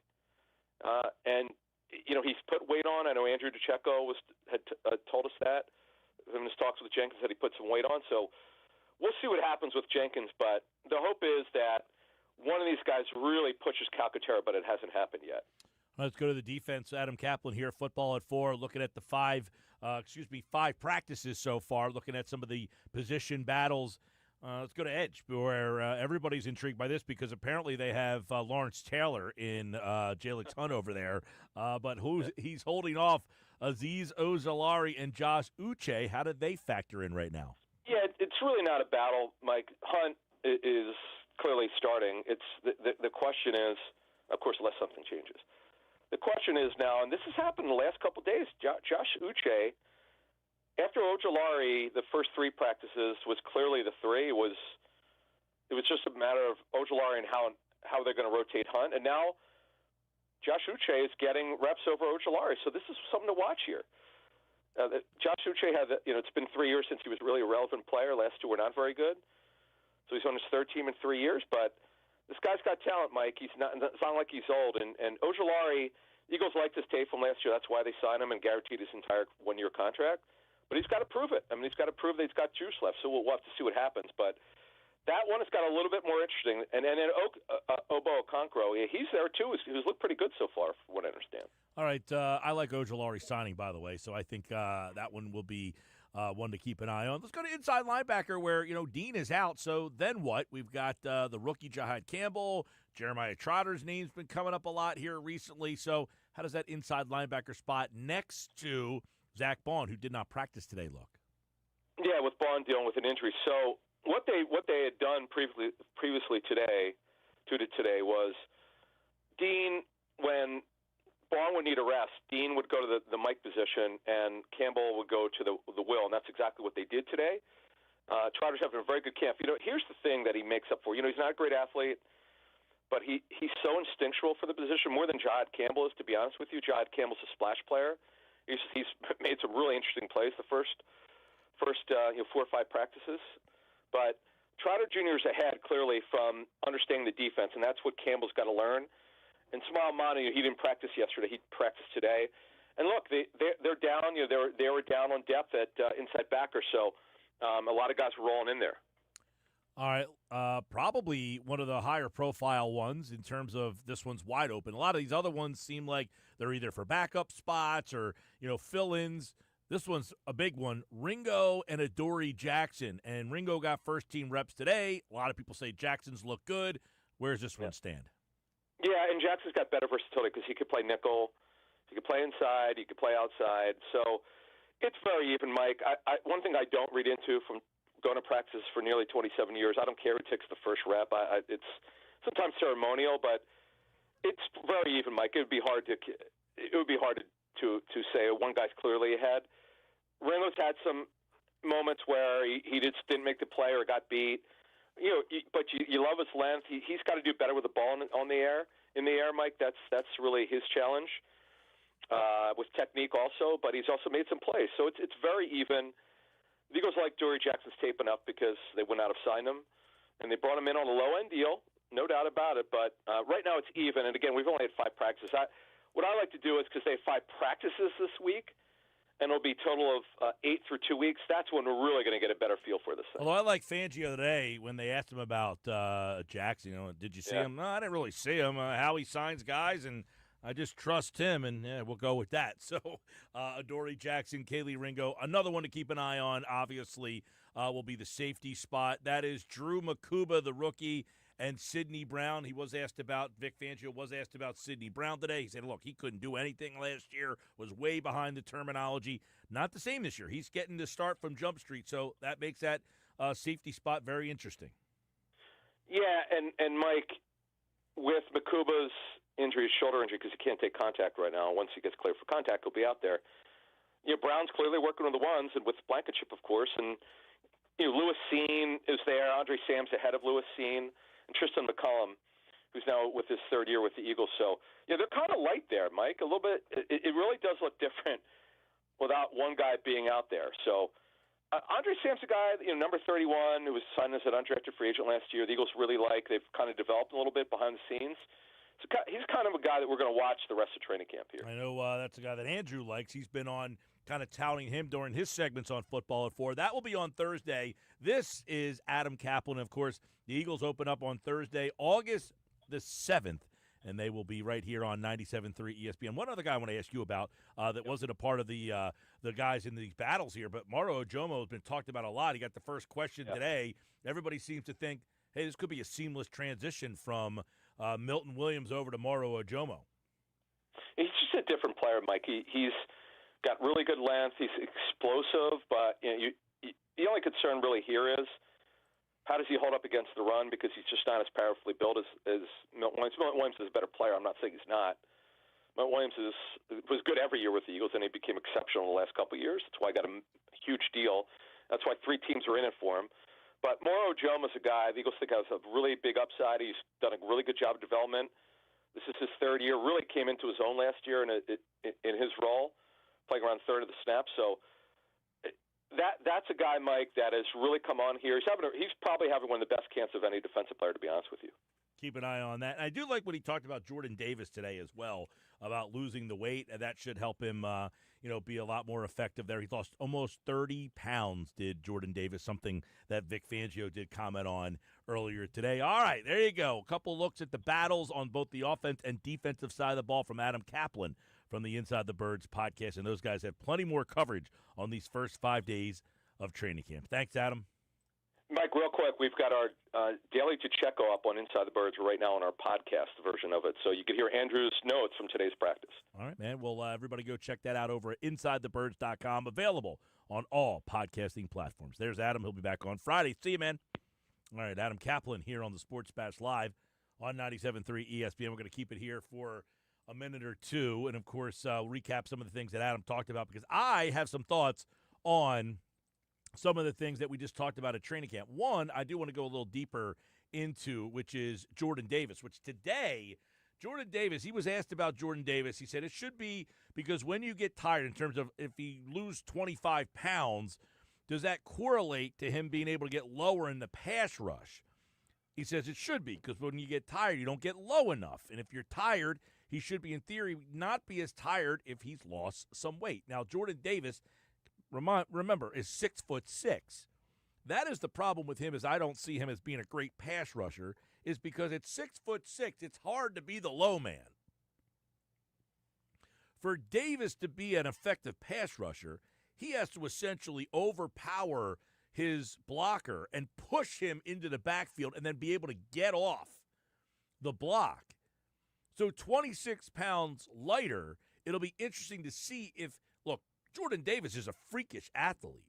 So 26 pounds lighter, is he going to be able to have the speed and quickness and strength to kind of get into the blocker and then swim through that guy and be more of a factor in the backfield than he's been? Because generally what he has been so far is, I just kind of lean on the guard stands me up, he can't push me out of the way, and I just hold on to his jersey and I try to see over top of him, and then I try to kind of move with where the ball carrier is. This version of Jordan Davis, 26 pounds lighter, could be a much more effective version of Jordan Davis. That's number one. Number two, he was asked about in terms of adding more pass rush. And Fangio says he thinks so. Anytime you move better, particularly when you're talking about pass rush, you open up a new world to yourself. With his length, he's got to be able to use his length when it's an advantage, and then he's got to make himself 6'2". And that's the thing. He's 6'6". He's got to be able to get lower. He's got to be able to get up and under some of these guys and then still use his power. That is where I'm very intrigued to see if Jordan Davis has the skill set to be able to add that to his game, because he hasn't done that. You know, people talked about earlier in his career. Yeah, he could be. No, he has not been a pass rusher at all. He's just kind of using his ability to push guys backwards. And then he was asked today about the evolution of the edge rushers with Josh Uche, Azeez Ojulari, and how he feels about that entire edge rush group. And Vic Fangio said, quote, I feel good about Nolan. I feel good about Jalix.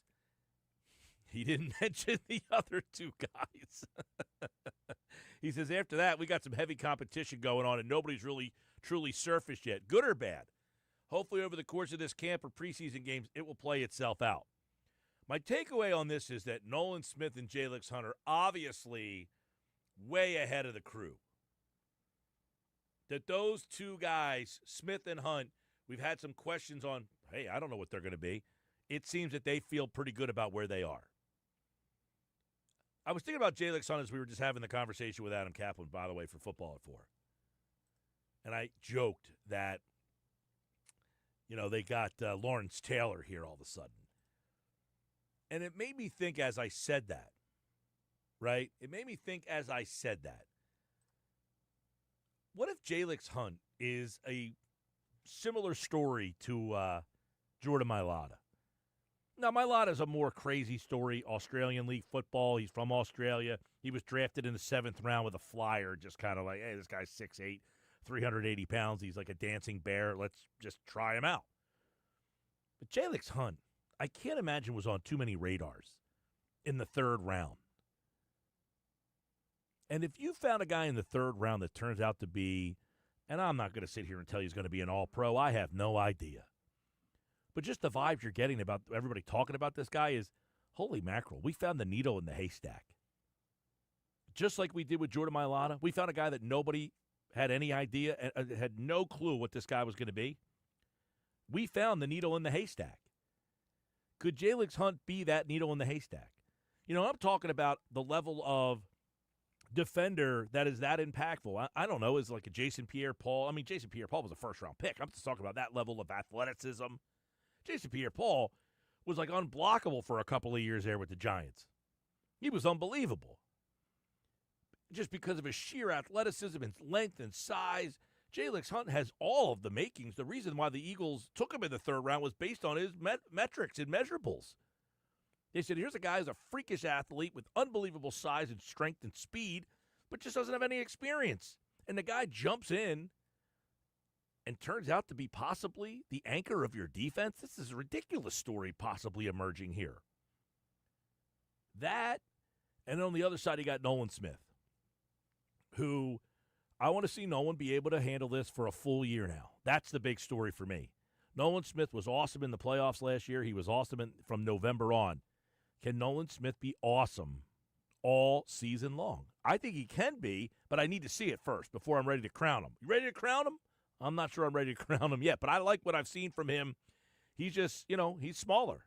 Nolan's a little smaller, and I hope he can hold up. That's all. I hope that he can hold up. And then the other thing on the defense, let's look at some of the things that Adam Kaplan told us today. The Adoree Jackson battle that he just brought up there. Adoree Jackson, he mentioned, could play slot. He's a guy who could do a bunch of different things. He said, I don't know if I think it's his place. I think it's time for him to show that. In Tennessee, when it came time to re-sign after his contract was up, they didn't. The Giants, his contract was up. They didn't. It's time to show who he is or who he isn't. And he's essentially saying Adoree Jackson, I guess, has been a little bit of a disappointment that all these teams have not wanted to bring him back. So here he is, kind of at a crossroads all of a sudden of his career. But is Adoree Jackson a guy that we're just factoring in as the backup to Kaylee Ringo, who he said this about? He's doing fine. He's competing. He's in great shape. And probably this is the first real opportunity, and I think he's trying to do his best to take advantage of it, and he's right there. That's not exactly a ringing endorsement of, hey, he's the guy right now, is it? So there's something to keep an eye on. And then there's the other guy.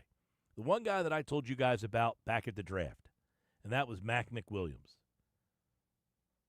And this is what Fangio said about Mac. So he was asked about Ringo and Jackson.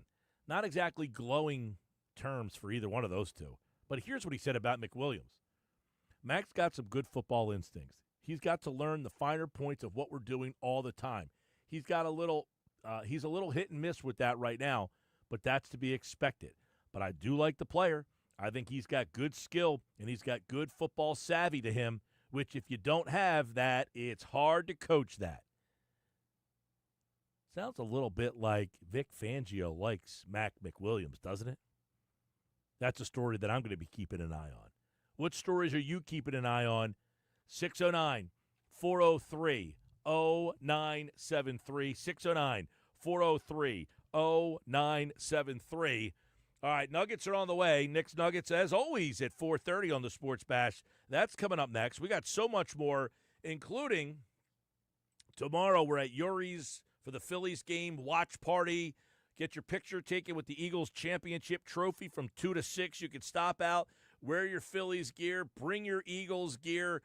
Come to the party tomorrow at Yuri's in Wildwood. We'll be there from 2 to 6. First pitch, 2:10 tomorrow for Phillies and White Sox. Phillies lineup has to be out, right? I saw the White Sox lineup is out. I do not see the Phillies lineup yet. It should be out by the time we get back. By the way, today's a Tuesday. The Phillies are 7-6 on Tuesdays. You know what their best record is? It's on Saturday. They're 12-6 on Saturdays. Keep that in mind when you're watching the Saturday game. More Sports Bash on the way. Nuggets are next right here on 97.3 ESPN.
4:32 on a Tuesday night.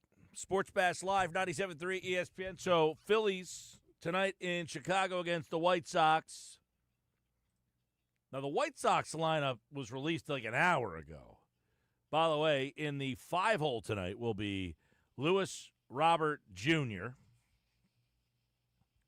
For the Phillies, the lineup is not out yet.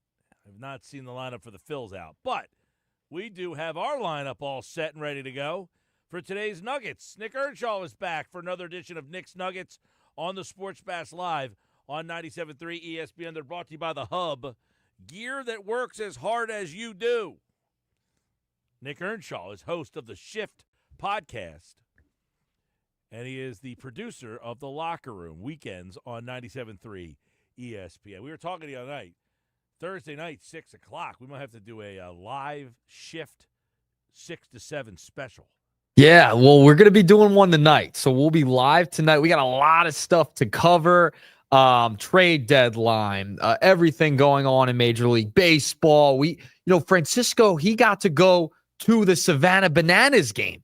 I got to go to New York. So we'll be talking all about that, our experiences there, and trade deadline. So we'll be live tonight. That's going to be a lot of fun. And there'll be some more trade deadline stuff throughout the week. We're going to have a lot of fun with that. You get it on the X platform, YouTube, all of it, the Shift Baseball Show. Mike, I love the trade deadline. I remember growing up as a kid, just sitting there, locked in the television, going from ESPN, MLB Network, just watching all day long. I would sit there. I wouldn't be in summer camp. I'd stay home from summer camp because it was trade deadline day. That's how much fun the trade deadline is. It's not as fun anymore because you have third wild card, but there's still a lot of excitement around it. Well, we'll see. I mean, there could be stuff happening as early as tonight. We have seen some trades, and as we pointed out earlier, Frank Klose told us Ruben Amaro Jr. made 3 deals on July 29th. Yeah, they were that's his 3 day. Big deals. That's been his day. He got Hunter Pence, my favorite player. Lee, on the 29th as well. I think he also traded Cole Hamels on the 29th. So those were his. That today was always a big day for Ruben. So far, it hasn't been Dave Dombrowski's day. I mean, maybe he waits till Thursday. Maybe that's what we're waiting for on Thursday with Dombrowski. But one guy that keeps coming up is Luis Robert Jr. And last night, Mike, I mean, it reminded me of last year when Brent Rooker came to Philadelphia, hit all those home runs. He was put on a display like, hey, Dave, come trade for me. I'm right here. I can do all these different things. I can make diving catches out in the outfield. I can hit home runs. I look great at the dish. I just need to get out of Chicago. And this one little nugget keeps coming up from a lot of different people. And Jim Bowden also talked about this regarding Luis Robert Jr. and what he might do if he got out of Chicago. Take a listen. Sometimes I don't know if is he kind of lackadaisical, not focused because he's been on a last place team the last several years, or because there's no help around the lineup to help him, so he ends up chasing pitches he normally wouldn't chase if there was more help around the lineup. Like, I look at Robert and I would say to myself, if I were the Phillies, I would take a chance on him, because I think if I could put his locker in between Schwarber and Harper, I think we'd have a chance of maximizing what he's capable of doing. It would be a good ballpark for him, putting him in a winning atmosphere and see what I can get. So with that, I understand. He has struggled. He has not been my favorite trade target. Against lefties, he's been much better, right? And this is somebody who could play center field every day, but he has just struggled mightily the past couple of seasons in Chicago. He hasn't, I don't want him to turn into a platoon player. You don't want to trade for platoon players this year. This year, you want to trade for someone that's going to play every day and you have control over. Is Robert going to be able to be maximized here and you can play him every day? Or is he just going to be another platoon guy and be disappointing at that point? So that's why the Robert thing's so polarizing, Mike. Well, I think you're right. I mean, in terms of what is he? Is he an everyday player? Is he a platoon player? I think he profiles with his numbers better as a platoon player. Obviously, he's hitting under 200 against right-handed pitching. He's hitting almost 300 against left-handed pitching. So, how much are you willing to give up to get a platoon player? And if he was here, do the Phillies platoon him, or do they give him the opportunity? Now, my scenario was you trade for him. You play him every day for the month of August. At the end of the month of August, you see what he does.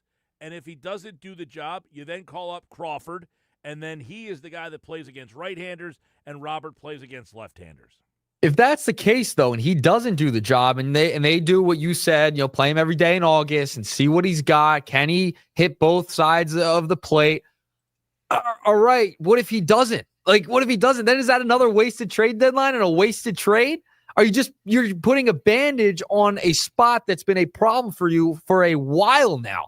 That's the issue here with he's just somebody that I don't trust. You want to get someone that you can trust, essentially, to be consistent at the dish. This is why he's been so polarizing, and I haven't loved the idea because, all right, great, he hits 300 against lefties, but now we're platooning again. That's the whole point. We want to get out of the platoon here. Yeah, but I don't know that out of the platoon exists, and if you're better in the platoon than you were today, then is it worth it? In other words, Luis Robert Jr. is going to hit lefties better than Johan Rojas does. You're not getting worse, to say the least, but you're trying to get better and not have to put a Rojas in the lineup, put a Marsh in the lineup, and play these guys every day. You want to get out of that specific scenario and have a complete upgrade. That's why I love the Suarez thing a lot. Well, and, listen, that's why I think Suarez would be the ideal candidate at this point where we stand now. Yeah, I mean, if you said, look, they just want entirely too much for him, they keep asking for Painter, we're not going to do that, and you can get Luis Robert for cheaper. If he's playing against left-handed pitching over Johan Rojas, you're a significantly better offensive team. Yes. Now, you mentioned Brandon Marsh. I think Brandon Marsh has actually done a pretty nice job. He's been better. He's come back. Yep. He, to me, would move over to left field, and him and Kemp would platoon in left field, and Kepler would be gone. So you would essentially be improving center field and left field because Kepler would no longer be in the lineup, and he hasn't hit lefties or righties. Marsh would be batting against right-handed pitching. Kemp could hit against left-handed pitching. Now, the question would be, is Luis Robert Jr. capable of hitting against right-handed pitching? Because if he is, and by the way, in his past, he has hit right-handed pitching. He's just not hitting right-handed pitching this season. Then you've upgraded your center field and your left field situation. Yeah, in theory, it sounds great. I like a couple of years back, I would have been like, all right, I like the move. Now it's just you're playing with fire here. Is he going to be an everyday guy? It would be awesome. That would be ideal scenario in theory if you can get him to play every day in center field. You fix that position, and now you really only have 2 holes in left and at second base, essentially. Because this is a team that's been basically 500 over the past 2 months or so. And last night, I mean, how do you lose to the White Sox, first of all? That was brutal, to say the least. I know Sanchez didn't have his stuff, but the offense could have came around a little bit. But that's the question. Is this team going to go cold once again? That's why I think Suarez would fit this lineup perfectly, be the protection for Bryce, and he's a more consistent hitter. Robert, you're just adding the platoon. If you can get more out of him, great. You're significantly better against lefties, fine. But after that, you just hope that he's just in Chicago. He just doesn't care, and he needs a change of scenery, and he can come here and produce. You just need someone in that lineup that can produce on a consistent basis because that's what they've been lacking. Their big stars fall apart. If you get someone that can somewhat be consistent, that would help them out tremendously, and that would fix a problem in the postseason. Yeah, it would. And listen, I mean, he's better than what you have right now. There's no question. Yep. Look, this team Still an is upgrade. one of the best teams in baseball. Do you need a major deal? I don't know that deal exists. If you got Eugenio Suarez and put him at third base, you got other problems. You're moving guys all over the place. Then you're moving Bohm. You're moving Harper. You're changing things around. That would be your best right-handed bat that you can add. But I don't know I don't know how plausible it is that you're making that deal, whether they're ready to move Bohm across the diamond and do all that stuff. It sounds good in theory, but I don't know. And other than that, Steven Kwan, okay, but he's a left-handed bat. That adds that adds another problem. I don't really know that there's another bat out there that's even in the conversation. Yeah, I mean, maybe there's somebody out there that we're not talking about. There's always that type of player that does get moved at the deadline. It does happen. So that's a real possibility as well. Listen, you're going to see him again tonight. He's going to put on a display. I mean, the Phillies are watching. They're playing him. It's Rooker 2.0 like last year. Are they going to trade for him? Who knows? Maybe it ends up a little bit differently than with the Oakland A's of last season. All right, let's move along. Nugget number 2. Let's talk a little Sixers here. All right. What the heck's happened to Quentin Grimes? What happened here? I just want to revisit this because we all heard, oh, he's probably going to re-sign, et cetera, and it still has not happened. We're waiting. I mean, this has not been talked about for a while because the Embiid stuff came out and all of that. The Athletic did a poll on a couple of players, Jonathan Kuminga, Josh Giddey, as well as Quentin Grimes, on what their ideal contract would be. They polled 16 executives throughout the NBA, not including a Sixers executive, and the starting salary is right around mid-level. From about 12 out of the 16 proposed average annual salaries between $12 million and $16.7 million. That was the majority in that range of what Quentin Grimes' contract could look like, because the 76ers, listen, they don't have a ton of cash this year. I mean, they're strapped here with Paul George's contract. By the way, Podcast P had another episode with VJ. It was pretty good. Got to watch that last night. And but it's Podcast P. It can only get through so much of it. But the Athletic did this poll regarding Quentin Grimes. I'm just wondering, where's this deal going to come from? Why is it still not finished, Mike? Well, none of these restricted guys are, because you're the restricted free agency. There's no market for them. Nobody is going to spend money on these guys. So they now have to either take the qualifying offer that they were given, which is about $9 million for Quentin Grimes, or they have to now try to come up with a deal. And it seems like you're not going to get any resolution here on Quentin Grimes or any of these guys. Jonathan Kuminga, Cam Thomas, they are all in the same boat here. They want to bring Grimes back. They want him at a number that they feel comfortable with. I think you're going to end up seeing them sign him to a multi-year deal, probably a 2-year deal. And, you would see a short-term signing, and then you have to figure that out. But right now, I don't think there's a rush to sign him because, quite frankly, nobody's making any of these guys offers. Yeah, I mean, at this point, it's just like you're playing the waiting game with Quentin Grimes. It's like, all right, let's get moving here at some point. But do we think that the Sixers will be too guard heavy next year with McCain, with Edgecombe, with Maxey, with a Quentin Grimes? Is that too guard heavy, or do you like having all of these young guards? I don't think you're going to be too guard heavy. I like that they're going to be a little more guard heavy, especially in today's NBA. Yeah, I don't have a problem with that. I mean, obviously, Maxey and McCain are smaller, so you need somebody else. You've got a more athletic VJ Edgecombe, and Quentin Grimes is the guy who's in that 6'5" range, so you need a little size in the backcourt. I like the fact that you have the depth there. We saw the injuries that you had last year, so keep that in mind as well. But I'm intrigued by what the Sixers' depth is at that guard position and what that could mean for them. And Grimes, he's a guy that averaged 20 points a game last year. McCain, he averaged almost 16 points a game last year. Maxey's a guy who can get you 30 points a game. You got VJ. I mean, that's a lot of scoring in that backcourt right now.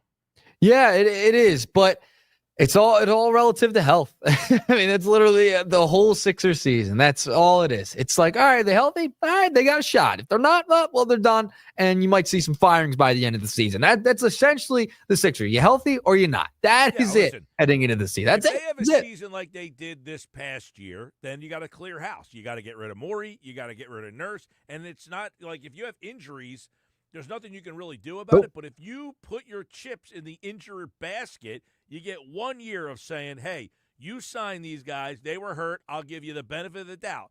But if you put your faith in those guys and now they're all busted for 2 years, now I got to cut you loose. The problem is I think Morey has done a really nice job with finding Maxey, finding McCain, getting VJ Edgecombe. He made the trade for Quentin Grimes. I mean, they've got some talent that he has found, and they're not at premium picks. Number 21, Maxey. Number 16, McCain. Now, VJ is a third overall pick, so he is a premium pick. But Quentin Grimes, you basically fleeced the Dallas Mavericks to get Quentin Grimes. He has done a good job finding talent for this roster. The problem is he put all his eggs in the Embiid-George basket. And if that breaks down on him again, got to have repercussions. That's it. That is it. I mean, it comes down to those guys being healthy. Now, listen, you're gonna get a lot out of a Maxey, out of a McCain, probably out of Edgecombe. I think you're gonna see him a lot this year. I think he's gonna be a really, really integral part of this team making a run. But it all hedges on the big guys staying healthy. That's where you're at. I know the Phillies lineup just came out, Mike. The lineup has come out there, Nuggets, and it is brought to you by Instant Services, the tri-state area's premier HVAC, plumbing, and electrical service provider. Go to instantservices.com to see how you can win 4 Phillies Hall of Fame Club tickets. The lineup tonight, it is Turner, Schwarber, Harper, Real Muto, Castellanos, Marsh, Kepler, Kemp, Stott, and, of course, Luzardo is pitching tonight. So you do have the lefties with Marsh hitting in the 7-hole, Marsh is hitting 6, Kepler is hitting 7th, and Stott is hitting 9th. So you have those 3 lefties, 7, 8, and then Kemp is in the 8 spot, 9 is Stott. So you got the Marsh, Kepler, Stott contingent tonight in the Phillies lineup. There you go. Yeah, like you can't lose a series against the White Sox, right? That can't happen. I mean, that can't happen, right? I asked this question earlier. Now, I have to, if you lose if you lost tonight to the White Sox, does that put more pressure on Dombrowski to say, you know what, we just lost a series to the White Sox, I got to do something? I think people will make him feel the pressure a little bit more if they lose a series against the White Sox just because of the timing thing. But if you look in the grand scheme of things, I mean, if they lose a series to the White Sox, not great, but they just took 2 or 3 from the Yankees. All right, I can live with a 1 disappointment, but you got to bounce back in the next series at that point. That's essentially what you got to do.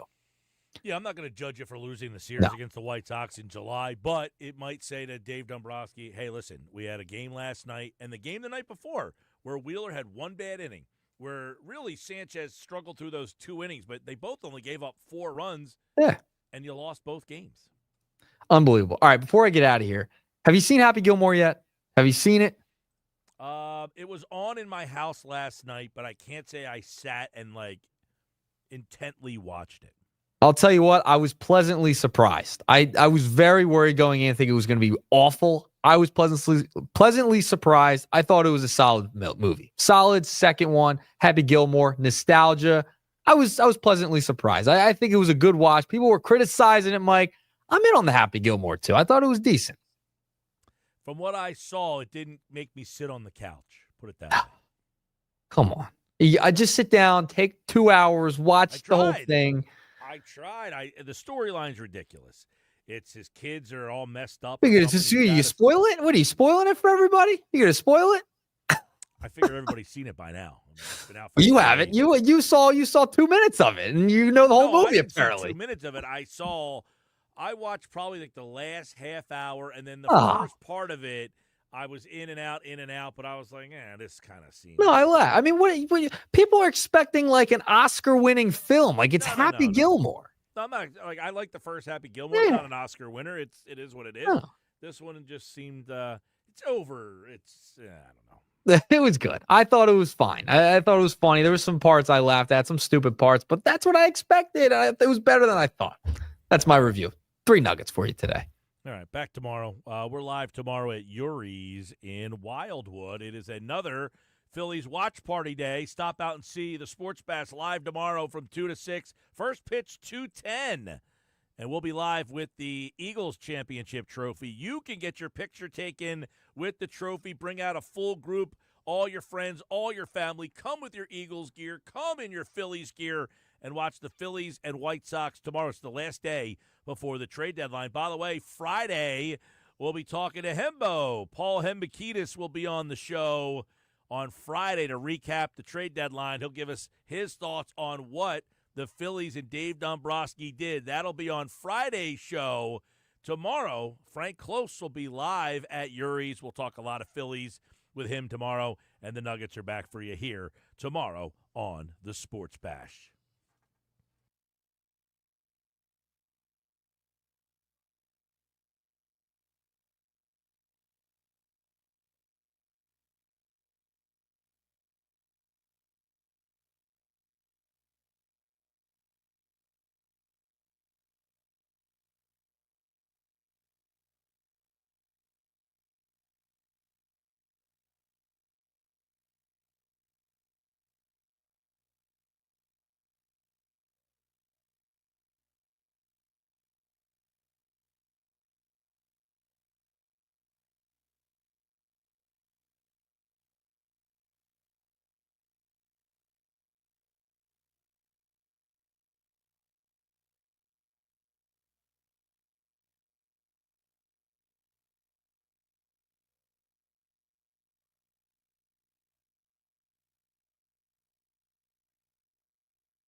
All right, final hour of the show, Sports Bass Live. Can you believe we only have one more hour left of the show tonight? No trades made for the Phils, but a former Philly has been traded. Sir Anthony Dominguez heading to Toronto. He'll pitch in the Blue Jay bullpen. Blue Jays going for it. Blue Jays making a move. Blue Jays in first place, by the way, in American League East play. So the Blue Jays make the first move. Actually, no, the Yankees made the first moves out there. But you've got the American League East standings. Toronto is 5 games up on the Yankees in the American League.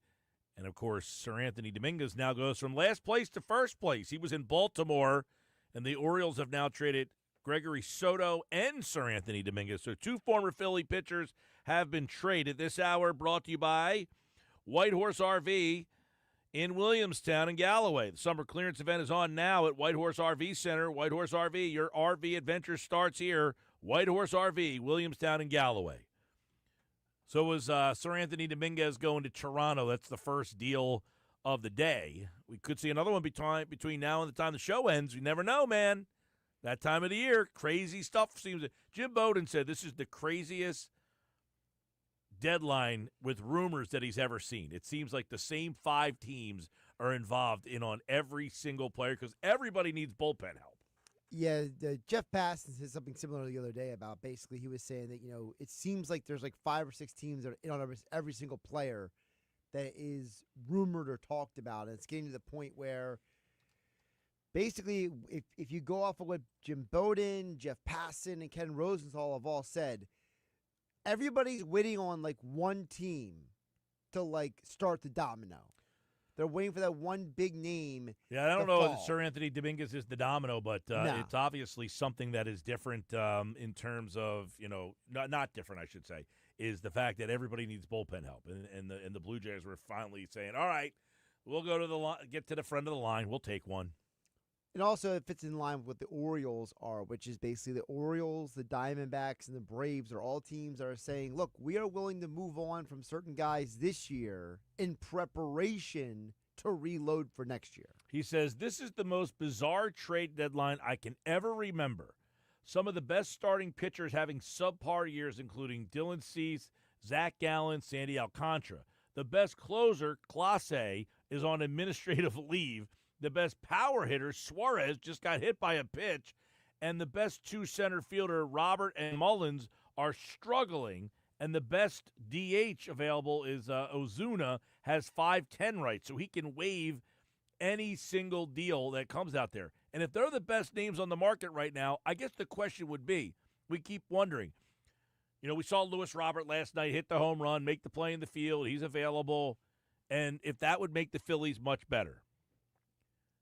Well, do you see any player, any trade that could possibly happen to make any team significantly better? I think there's a couple. I do think that Ryan McMahon is certainly going to help the Yankees because they desperately need more depth in that lineup beyond their top few guys. I think that that deal's already been made, right? Well, you asked me, is there any? Yeah, I'm saying like anything that's out there now. I don't know that McMahon, by the way. I mean, he's hitting 210. Now, that's akin to getting him out of Colorado and moving him to the Yankees and saying, hey, now he's a lefty in Yankee Stadium. That should help him too. Correct. But I don't know that just adding. Well, the Yankees also need pitching. Yeah, they got no pitching. Ryan McMahon, by the way, is a third baseman. So would you? I don't. He also could play second. Well, he's on this team. He's going to play third base. Correct. Yeah. And he wouldn't play second base here likely either. He's a left-handed bat, so I don't know that Ryan McMahon was even a target for the Phillies. No, not for the Phillies. But for example, if the Yankees acquire a legitimate starting pitcher, or if Suarez goes from the Diamondbacks to a team that like really could use a right-handed power bat, I think there are some moves that definitely make a difference because when you look around baseball, Mike, you and I both know that sometimes it's not always the biggest names that have an impact in the postseason. Sometimes it's the guy who just comes up in the big moment. And for a team like, let's say, just to use the Yankees as an example, they're a team, but they are arguably a good starting pitcher away from being very dangerous in the postseason. Yeah, I mean, and look, I again, as Jim Bowden put out there, one of the strangest deadlines. There's no top-end starting pitcher, really. Well, there is, but they're just not having good years. They're not having good years. Like Sandy Alcantara is the guy that the Marlins are asking basically an arm and a leg for right now. And that's based on who he's been, not what he is right now. Also, the understanding that guys are not the same year one after Tommy John as they are year 2, 3, 4. Yeah, so they're really in a tough spot. The best guy on the offensive market is a free agent, which generally happens, but you're dealing for a guy who's 34 years old and then puts you in a tough spot. But he's also a guy that could He's the one guy that if somebody would change the complexion of their lineup. Right. Like, for example, if Suarez goes to the Brewers, that team goes from being fun and cute to being watch out. I think any of the teams right now, the Mets are interesting because do the Mets need a third baseman? No. I think the Mets need hitting depth in general. But you could argue they need more pitching than hitting at this point. They definitely need more pitching. It feels like half that pitching staff is injured. Vientos has not had a good year. Mauricio is just a guy. Beatty's over there playing second right now.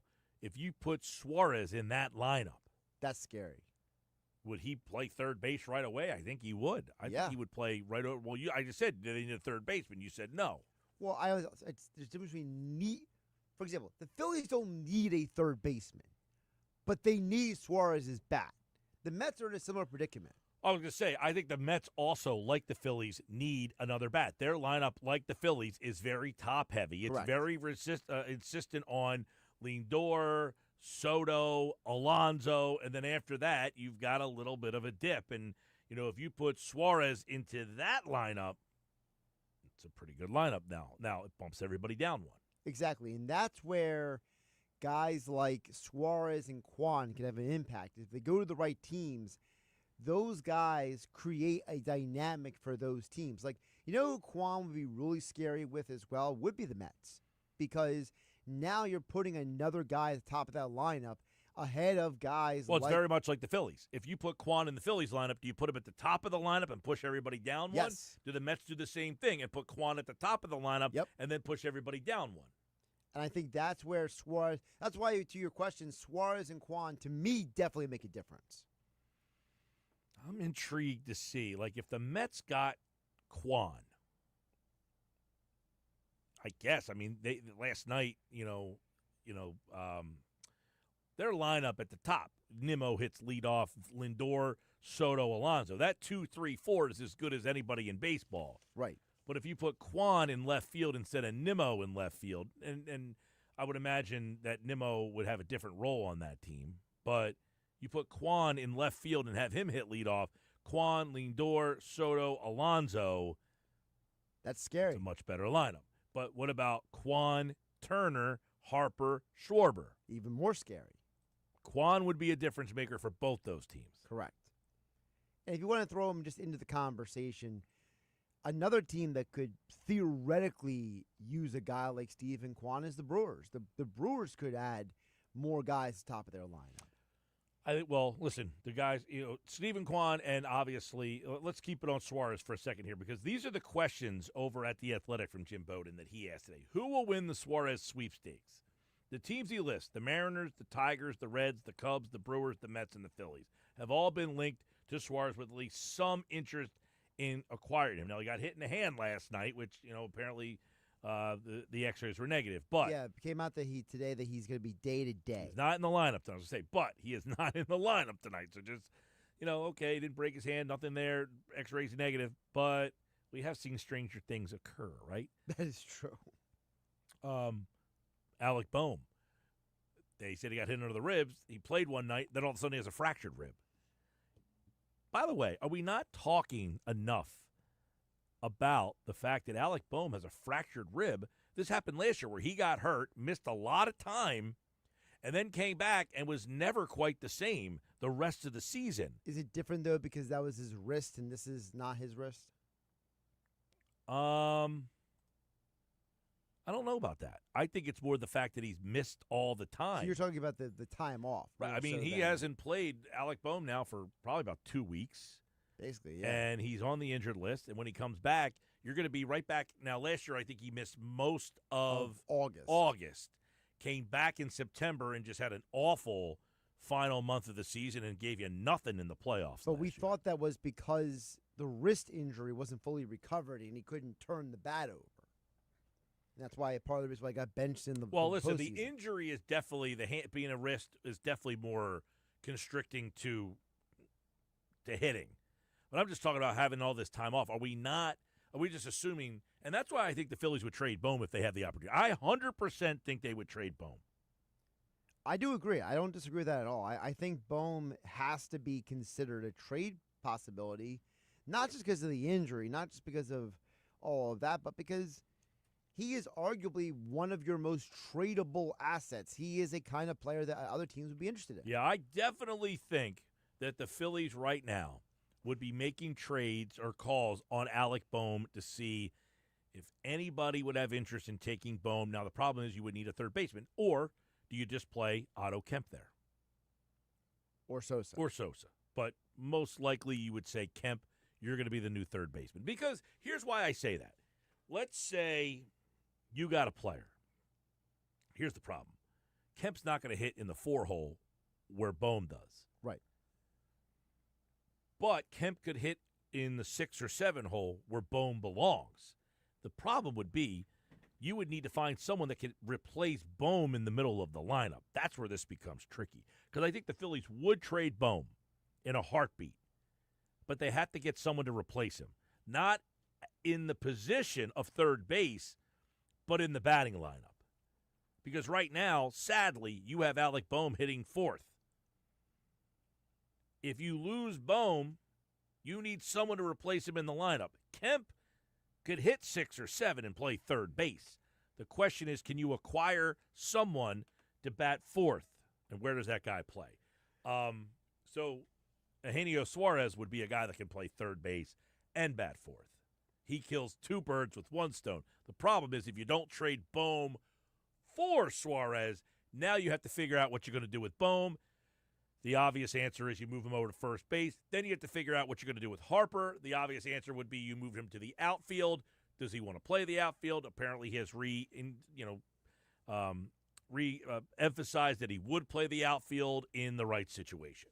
And the right situation is the key word. Remember, the whole start of the Harper moving positions, the validity of it. I know there's a lot of fans out there who have tried to create a lot of fictitious scenarios, but the real scenario this started with was back before the season, Bryce Harper reportedly told the Phillies, because Bryce Harper told Ken Rosenthal and Todd Zolecki this story, he told them, hey, you go get Pete Alonso, I'll move up first base. So it's not like he's doing it for just anyone. He's doing it for the right situation, the right scenario. All right, 609-403-0973, 609-403-0973. Mets might move Vientos to make a move for pitching or center field. Yeah, Vientos is the name that has come up in terms of, I think that, who asked for it? Was it the White Sox asked for Vientos for Lewis Robert Jr.? And if I'm the Mets, I should not balk at that deal. That's not a deal to balk at. That's a deal that makes sense. Got all these Met fans chiming in all of a sudden. Mauricio, more than just a guy. I'm not saying that he's not. I mean, I'm saying on this team this year, he's a young player. He's not like, well, Vientos last year killed the Phillies in the playoffs. Right. But I'm not saying Mauricio is just a guy in terms of he's Otto Kemp. I'm talking about he's just a guy in their lineup. Correct. You know, he's not like an impactful bat at the top of the lineup. He's just a guy who's filling out the lineup like Nimmo's got 20 home runs, but and by the way, Nimmo last year, him and what was the other guy that killed you in the playoffs? Winker. I mean, Winker stunk all year, and then he beat you up in the playoffs. But Vientos killed you last year. Another Met fan says, as the Mets need center field. That's because Taylor is not. McNeil is not going to play there. This is all over the place, but is this speech to test? Is this bad thumb action here? What is going on with this? Or is it just a Met fan? Or is it just a Met fan? Yeah. The Mets need a center fielder. The Phillies need a center fielder. The Phillies need at least one more outfielder because you got to get rid of Kepler. Correct. This is the next question from Jim Bowden. He asked, how many high-leverage relievers will be traded and what they net for selling teams? He says the market is once again robust, including the Phillies, the Mets, the Dodgers, the Tigers, the Mariners, the Rangers, among others. That's the one problem. Is I just named 1, 2, 3, 4, 5, 6, and others. 6 teams plus other teams that all need relievers. So how much does that jack the price up? I could jack the price up significantly, and that's why with Klose no longer available, you have one less option, and now teams are going to be jousting even harder. There's no reason why Dominguez goes to the Blue Jays. If a team like the Blue Jays isn't saying, well, these other guys are probably more expensive. If you're the Twins, you're the Cardinals, you're the Pirates, you say Klose's gone. Now you're calling me. Right. I want more. And that's why Bednar, they're asking so much for Bednar because they feel like they can. Yeah, there was a report earlier today that says the Pirates are looking for a top 5 prospect from an organization to get David Bednar, who, by the way, has been pretty darn good. I would be fine with Bednar coming to the Phillies, but I'm not giving up a top 5 prospect for him. So now it comes down to, this goes back to the domino question before that Jim Bowden said on Foul Territory, where he was saying that, hey, who's going to be the team that starts the domino effect? Because the theory out there right now, Mike, is once one guy comes off the board, everyone's going to fall after that. So is Dominguez the guy that starts this run on, it's like you're in a fantasy football league and somebody takes a tight end, and then all of a sudden it's like, well, he just took a tight end. I got to get my tight end now. I don't think Dominguez is, but I do think that between either Bednar or Helsley, one of those guys is going to create some sort of crazy cascade where all the bullpen pitchers get traded within like a couple hours. 609-403-0973. 609-403-0973. Jim Bowden over at The Athletic also asked this question. Which president of baseball operations or GM will make the biggest splash at the deadline? Jerry DiPoto, the Mariners. He always makes trades. Dave Dombrowski. We've been told he makes trades. Cubs' Jed Hoyer. He wants to make trades. Or is it Houston's Dana Brown? Who's like the new kid on the block. He mentions Dave Dombrowski, who has signaled that he's ready to go all in. You think Dombrowski's been sitting around for the last 4 years just kind of like, hey, going to try a different approach. And now I've been waiting and waiting and waiting, and this new approach hasn't worked out for me. I'm going to go all in. I don't think it's that. I think that you have to go back to, and this is where I will defend Dombrowski for as much as I've criticized him. You got to go back to when he was hired. When he was hired, one of the points he brought up then was they got to rebuild the farm system. That the previous administration, the Andy McPhail, Matt Klintak duo, did a bad job at rebuilding through a rebuilding process. And so Dombrowski said very early on that one of his goals was to rebuild the Phillies' future. I think that part of the reason why certain moves have been made over the years, Mike, is because they wanted to rebuild the farm system. And I think that that was Dave Dombrowski's goal. But the problem is, Mike, now that you've rebuilt the farm system, now you can't have all these guys. You rebuild it only to tear it right back down. Yeah. By the way, that's what he did in 2 of his previous 3 stops. Paul from Millville. Mike, why don't the Phillies start attempting to improve their bullpen by bringing Painter and Abel up and have them pitch in the bullpen for the rest of the season to prepare for the postseason, improve from within? Paul, they will do that, I think, with Abel if they don't trade him. I think keep that in mind. The trade deadline's Thursday. They don't want these guys up here pitching in a role that they're not used to. I do not think Painter will pitch out of the bullpen, basically because he is coming off of Tommy John surgery. He's missed so much time. They're going to handle him with kid gloves. I could be wrong about Painter. I think Abel will be in the bullpen. I think Luzardo will be in the bullpen. I think their bullpen in the postseason, Paul, will be just rifting here. But you'll see Kerkering, Strom, Robertson, Tanner Banks, Luzardo, Abel, probably a guy that they trade for. That's 7. Maybe like Aaron Nola for the first series, and then when they need the 4th pitcher, he becomes the 4th pitcher. But I think you're going to see 2 starters go to the bullpen, but you're not going to see that until probably September. Yeah, and I would also say that. By the way, yeah, Jose Alvarado will be back next week, or when is he back? I he think can't pitch in the playoffs. He can't pitch. I thought it was like August 3rd. But they can use him in, to help them try to get to the playoffs. Right. They can basically run him into the ground and give some other guys rest. Absolutely. By the way, how do you think he's going to be received when he comes back? Oh, boy, that's a huge question. He has not spoken or talked by reports anyway. We haven't heard that he has. Maybe he has. I have no idea. But reportedly, he just kind of bailed on everybody. He ran out of town. How does he face everybody? August 18th he returns. Oh, geez, that's later than I thought. Not that it matters. I mean, who cares? He can't help you in the playoffs anyway. But how's he go walk back in that locker room and clubhouse and face everybody? Hey, I screwed everybody. I'm welcome back. Yeah, how's that conversation go? Not good. Does Bryce Harper give him the same energy he gave Rob Manfred? Get the bleep out of this clubhouse. I just listen. I hate to be that guy, Mike, but there's a part of me with the Rob Manfred story that just wonders, does Bryce Harper get that charged up about anything else? I think he's passionate about that. No question about it.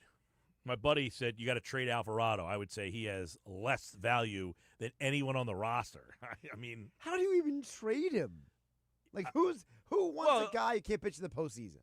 A bad team, but maybe you trade him to. But it's not like he's a young prospect. I mean, he has no value. Nothing. What are you trading for? A bag of peanuts? Is that the best you had on that one? Pretty much. Peanuts and Cracker Jacks.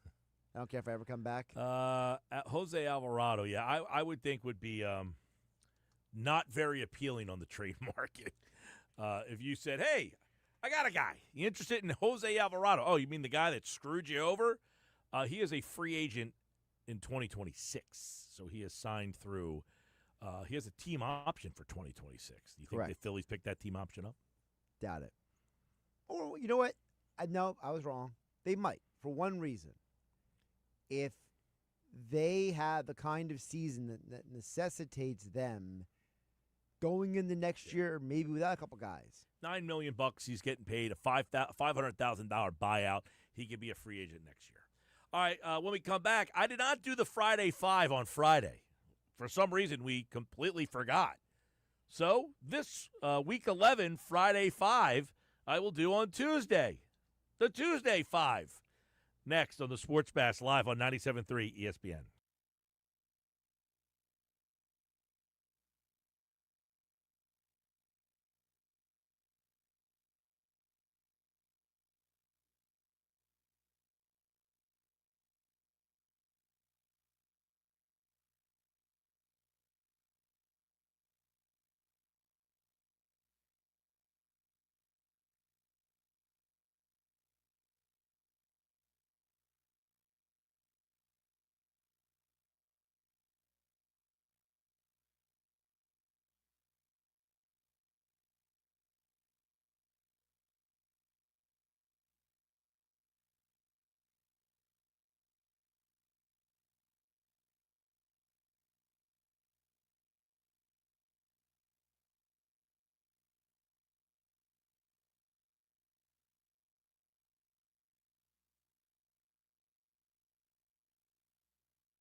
5:30 Phillies baseball this weekend, Saturday and Sunday on 97.3 ESPN. You can listen to the Phils Saturday at 3:30. Sunday at 6, it's the Sunday night baseball game right here on 97.3 ESPN, your home for Phillies playoff baseball. Don't forget, tomorrow, Phils fans will be live for a watch party at Yuri's in Wildwood. Stop out and see us live for the entire show, 2 to 6. First pitch at 2:10 tomorrow for the Phillies and White Sox. Last day before the trade deadline.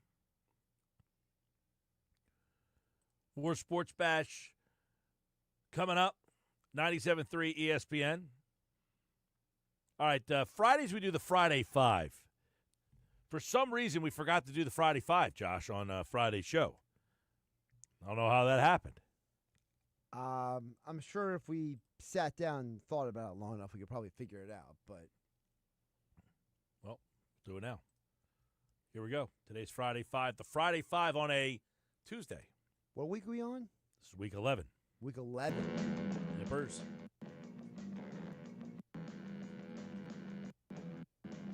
All right, week 11, Friday 5. Here we go.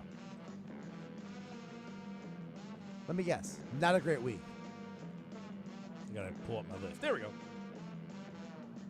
These are the Friday 5 games, my 5 favorite games in week 11 that do not involve the Eagles. In week 11, the Eagles will play Sunday Night Football against Detroit. the Lions. Yes, good game. Takes away a Sunday night game. It does.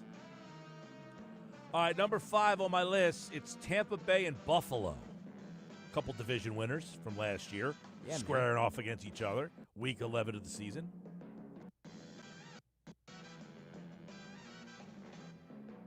All right, you don't like that game? I do like that game. I said, all right, yeah. What do we do? Do we do an expository on the game? I do an expository on the game. Thought so. All right, yeah. I mean, Josh Allen, Baker Mayfield, are the Bills going to be able to repeat what they did last year? Same with the Bucs. The Bucs are an interesting team that both teams are kind of running it back. So by this point in the season, we will find out if running it back, how well it's working for those teams. I like Tampa. I've been off the Tampa. I've been on the Falcons. I like Tampa this year. I think them keeping their core together will definitely be a factor. I like Baker Mayfield with that group of weapons. They got a good running game. That should be a fun game. Tampa, Buffalo. A lot of points scored. Number 4, Bears in Minnesota. Not getting great vibes about the Bears right now, but I keep putting them in my Friday 5 games because I kind of feel like they'll be interesting. Minnesota, not hearing great stuff about JJ either. Yeah, JJ, according to reports, has not done great in camp so far. One day he had like 5 picks the other day. Yeah. Not a great schedule this week, by the way. I was waiting for that. Number 3, Kansas City and Denver. AFC West, late in the year. Could Denver be in the race? Kansas City's won the West 10 straight years. This could be a game that could be a factor in possibly breaking that streak.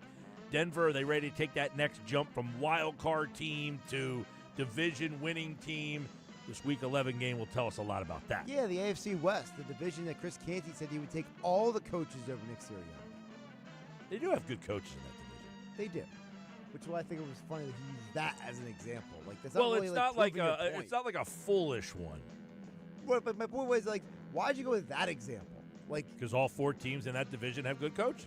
But that doesn't mean anything. You can still be the 5th best coach in the league. Right. Well, I think he was saying, as opposed to saying, I'd take every coach in the South. Now, all 4 coaches, I understand what he's saying. There's one division that the entire division has a better coach than the guy who won the Super Bowl. I don't know if he's right about that. Would you take Harbaugh, Peyton, Reed, and Pete Carroll over Nick Sirianni?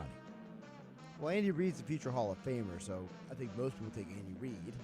Sean Payton and Jim Harbaugh are interesting because they are 2 guys who the majority of their NFL success happened a while ago. So how do we quantify 2 guys who the majority of their success happened before Sirianni ever became a head coach? And the same thing goes with Pete Carroll. Pete Carroll, we don't really know what he is at this point. Okay. That's why I think that division was interesting. I don't think there's another division where all 4 guys are in the conversation of being debatable. That's true. All right, number 2, Seattle and the Rams. The Rams, many people think, could be the next best team in the NFC. Seattle could be vying for a wild card spot. They got the quarterback Sam Darnold down there now. It's a completely different look. No DK Metcalf there anymore. That is a 4:05 Fox game, Seattle and the Rams. Listen, I like this matchup because this matchup could define the division. Seahawks, they have improved this offseason. I know Darnold, blah, blah, blah. I get it. But adding Dexter Lawrence to that team is a huge deal. I'm sorry, DeMarcus Lawrence, not Dexter Lawrence. There you go. Caught myself. Number 1, Cincy, Pittsburgh, Rodgers, Burrow, 1 o'clock, CBS. That's the game. Is that the Romo Nance game, you think? Nope. I think Kansas City, Denver will be. 4:25 CBS. Yeah. Generally goes to the top team on the card. I like that Bengals-Steelers matchup. Yeah, it's a good game, but I mean, both of those teams, last year they were mid-level teams, 9-8 one, 8-9 the other. So while they have some definite quarterback stories there, you wouldn't say it's a higher profile game than Mahomes. And Denver doesn't have a high-profile quarterback just yet. So those are my Friday 5. Is there a game that I did not include that intrigues you? I don't know if I would have taken a game off. Maybe I would replace Bears-Vikings with Commanders-Dolphins. That's the 9:30 in the morning. It's one of those London international games. It's actually in Spain. El España, senor. Yeah, look, Jaden Daniels, year 2, NFC East rival, Dolphins, Mike McDaniel in the hot seat. Yeah. Tyreek Hill drama. You got Thursday night Jets and Patriots. That's not a great game. No. You have Carolina, Atlanta, division game. Nah. Houston, Tennessee, division game. That might be interesting. Cam Ward, does he do anything with the Titans this year? By 11 weeks in, you'll have an idea. A clear idea, yeah. Green Bay, Giants. That game might actually be intriguing. I think the Giants are going to be a pain in people's rear ends. I keep saying that. I keep thinking the Giants are going to be that team that's going to hang around all year, and they're going to make everyone's life miserable. Chargers, Jags. No. San Fran, Arizona. I mean, it's between San Fran and Arizona or Rams, Seattle, of which game you like more. And I think the Rams are the best team of the 4. Some people like San Francisco, and I like Seattle a little bit better than I like Arizona. Who do you think is going to be a better coach by the end of the next few years? Is it going to be Gannon with the Cardinals, or is it going to be Mike? I forgot his name up there in Seattle. McDaniel. Oh, the Seattle coach. The Seattle coach. McDonald, yeah. McDaniel's in Miami. McDonald or Gannon? I think Gannon is more of not a great head coach, probably more of like a defensive guy. I don't think either one of those coaches will be the reason that these teams turn around. So they'll both be gone. Gotcha. In the next 3 to 5 years. Wow. I mean, Gannon is more of a defensive coordinator. He's turned that team around a little bit. They're not exceptional. True. But that West is definitely interesting. Definitely interesting. Baltimore-Cleveland's the other game. That's a 4:25 game. Depends who the quarterback is. You see Kenny Pickett strained his hamstring the other day? Nope. Oh, yeah, I did see that. Dallas-Vegas is the Monday night game. Not a good game. Although, I might be wrong. The Raiders could surprise people this year. All right. Pete Carroll inspires people to be better than they really are. That's the Friday 5 here on the Sports Bash. We'll do another one on Friday. Don't you know we'll be in Week 12. Crazy. We will be in Week 12. So the Friday 5 we do every Friday during the football season. I give you my 5 favorite games of the weekend. We've been doing the Friday 5 throughout the summertime. And then when that week is up on the calendar, we will go back and revisit if the 5 games I gave in the summer are the same 5 games that are my favorite games in the fall. The Friday 5 returns in 6 weeks is when week 1 of the NFL season is underway. I do want to mention the passing of Ryan Sandberg, former Phillies manager, passed away yesterday or last night He was 65 years old. He was the manager of the Philadelphia Phillies for parts of 2.5 seasons. He took over for Charlie Manuel. Many people will remember Charlie getting let go and then Ryan Sandberg taking over. And, there were people that were legitimately excited about Sandberg returning to the organization. People forget he started his career in Philadelphia in 1981 with the Phillies. He was traded to the Cubs along with Larry Bowa in exchange for Ivan DeJesus. The trade did not work out for the Phillies. Sandberg was the Rookie of the Year in 1982 with the Cubs, and then he went on to win the MVP in 1984. He became one of the great Cubs of all time. In 1984, he had what was dubbed the Sandberg game. He won the MVP that season with 19 triples and 19 home runs, 30-plus stolen bases. The Phillies make that trade, and part of the reason is because they didn't see a spot for Sandberg on the roster. They had Mike Schmidt playing third base. They had Manny Trio playing second base, so they move him as a throw-in in the deal, along with Larry Bowa, who Dallas Green said, I'll take those two guys, send them to me, and they got back Ivan DeJesus, who played shortstop for the Phillies. And, of course, the Phillies ended up getting to the World Series in 1983, but I think they would trade to have Ryan Sandberg with them for the long haul rather than that World Series loss to the Orioles in the 83 World Series. Sandberg was the manager for the Phillies for 2 seasons. He resigned during the 2015 season with the Phillies, but has been going through cancer problems over the last couple of seasons, or a couple of years, I should say. He had defeated cancer, but it then returned. He had fought back, and then basically last night it was announced that Ryan Sandberg had passed away. They did a nice tribute during the Phillies game. The Phillies did send out a comment today on the passing of Ryan Sandberg saying, quote, not only was he a Hall of Famer, he was a man who personified class and dignity. We were honored that he was a part of our organization. We extend our heartfelt condolences to Margaret and the entire Sandberg family. He made his major league debut with the Phillies in 1981. He appeared in 13 games for the Phillies. He was traded prior to the 82 season. He played 15 years with the Cubs, and I read earlier today he had 1.8% of all the Cubs' hits in their entire franchise history. He's a 9-time Gold Glove winner, a 10-time All-Star.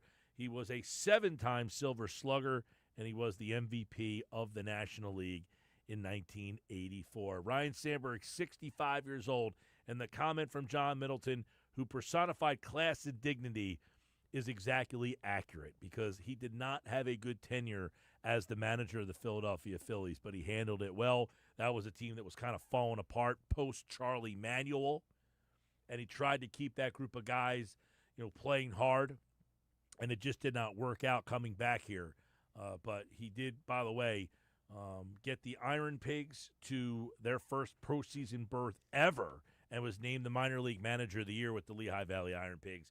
Back in 2011, Ryan Sandberg, 65 years old. He's one of the first memories of a opposing player that I can remember of, hey, that guy should have been on the Phillies. And Mr. Cub, obviously Ernie Banks, but Ryan Sandberg right up there as one of the great Cubs of all time who had some ties to the Philadelphia Phillies. He passed away yesterday. All right, some sad news there, but we'll wrap up the show on the other side. We'll get you out of here with the Bet365 play of the day. And I know the Phillies did not cover for me last night, but we'll see how the rest of my plays did. I gave you 4 plays yesterday. Maybe we could have gone 3-1. Maybe you could have played singles there.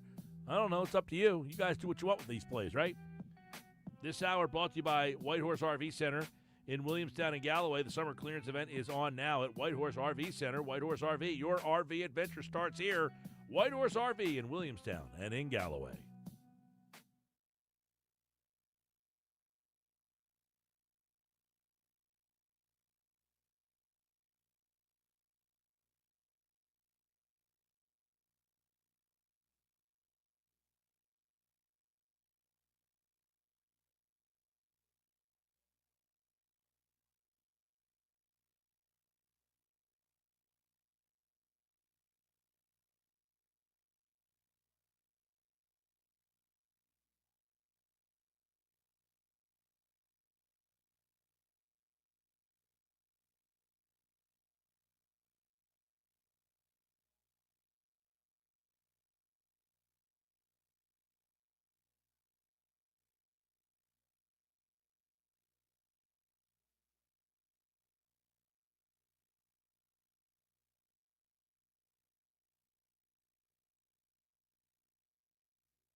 All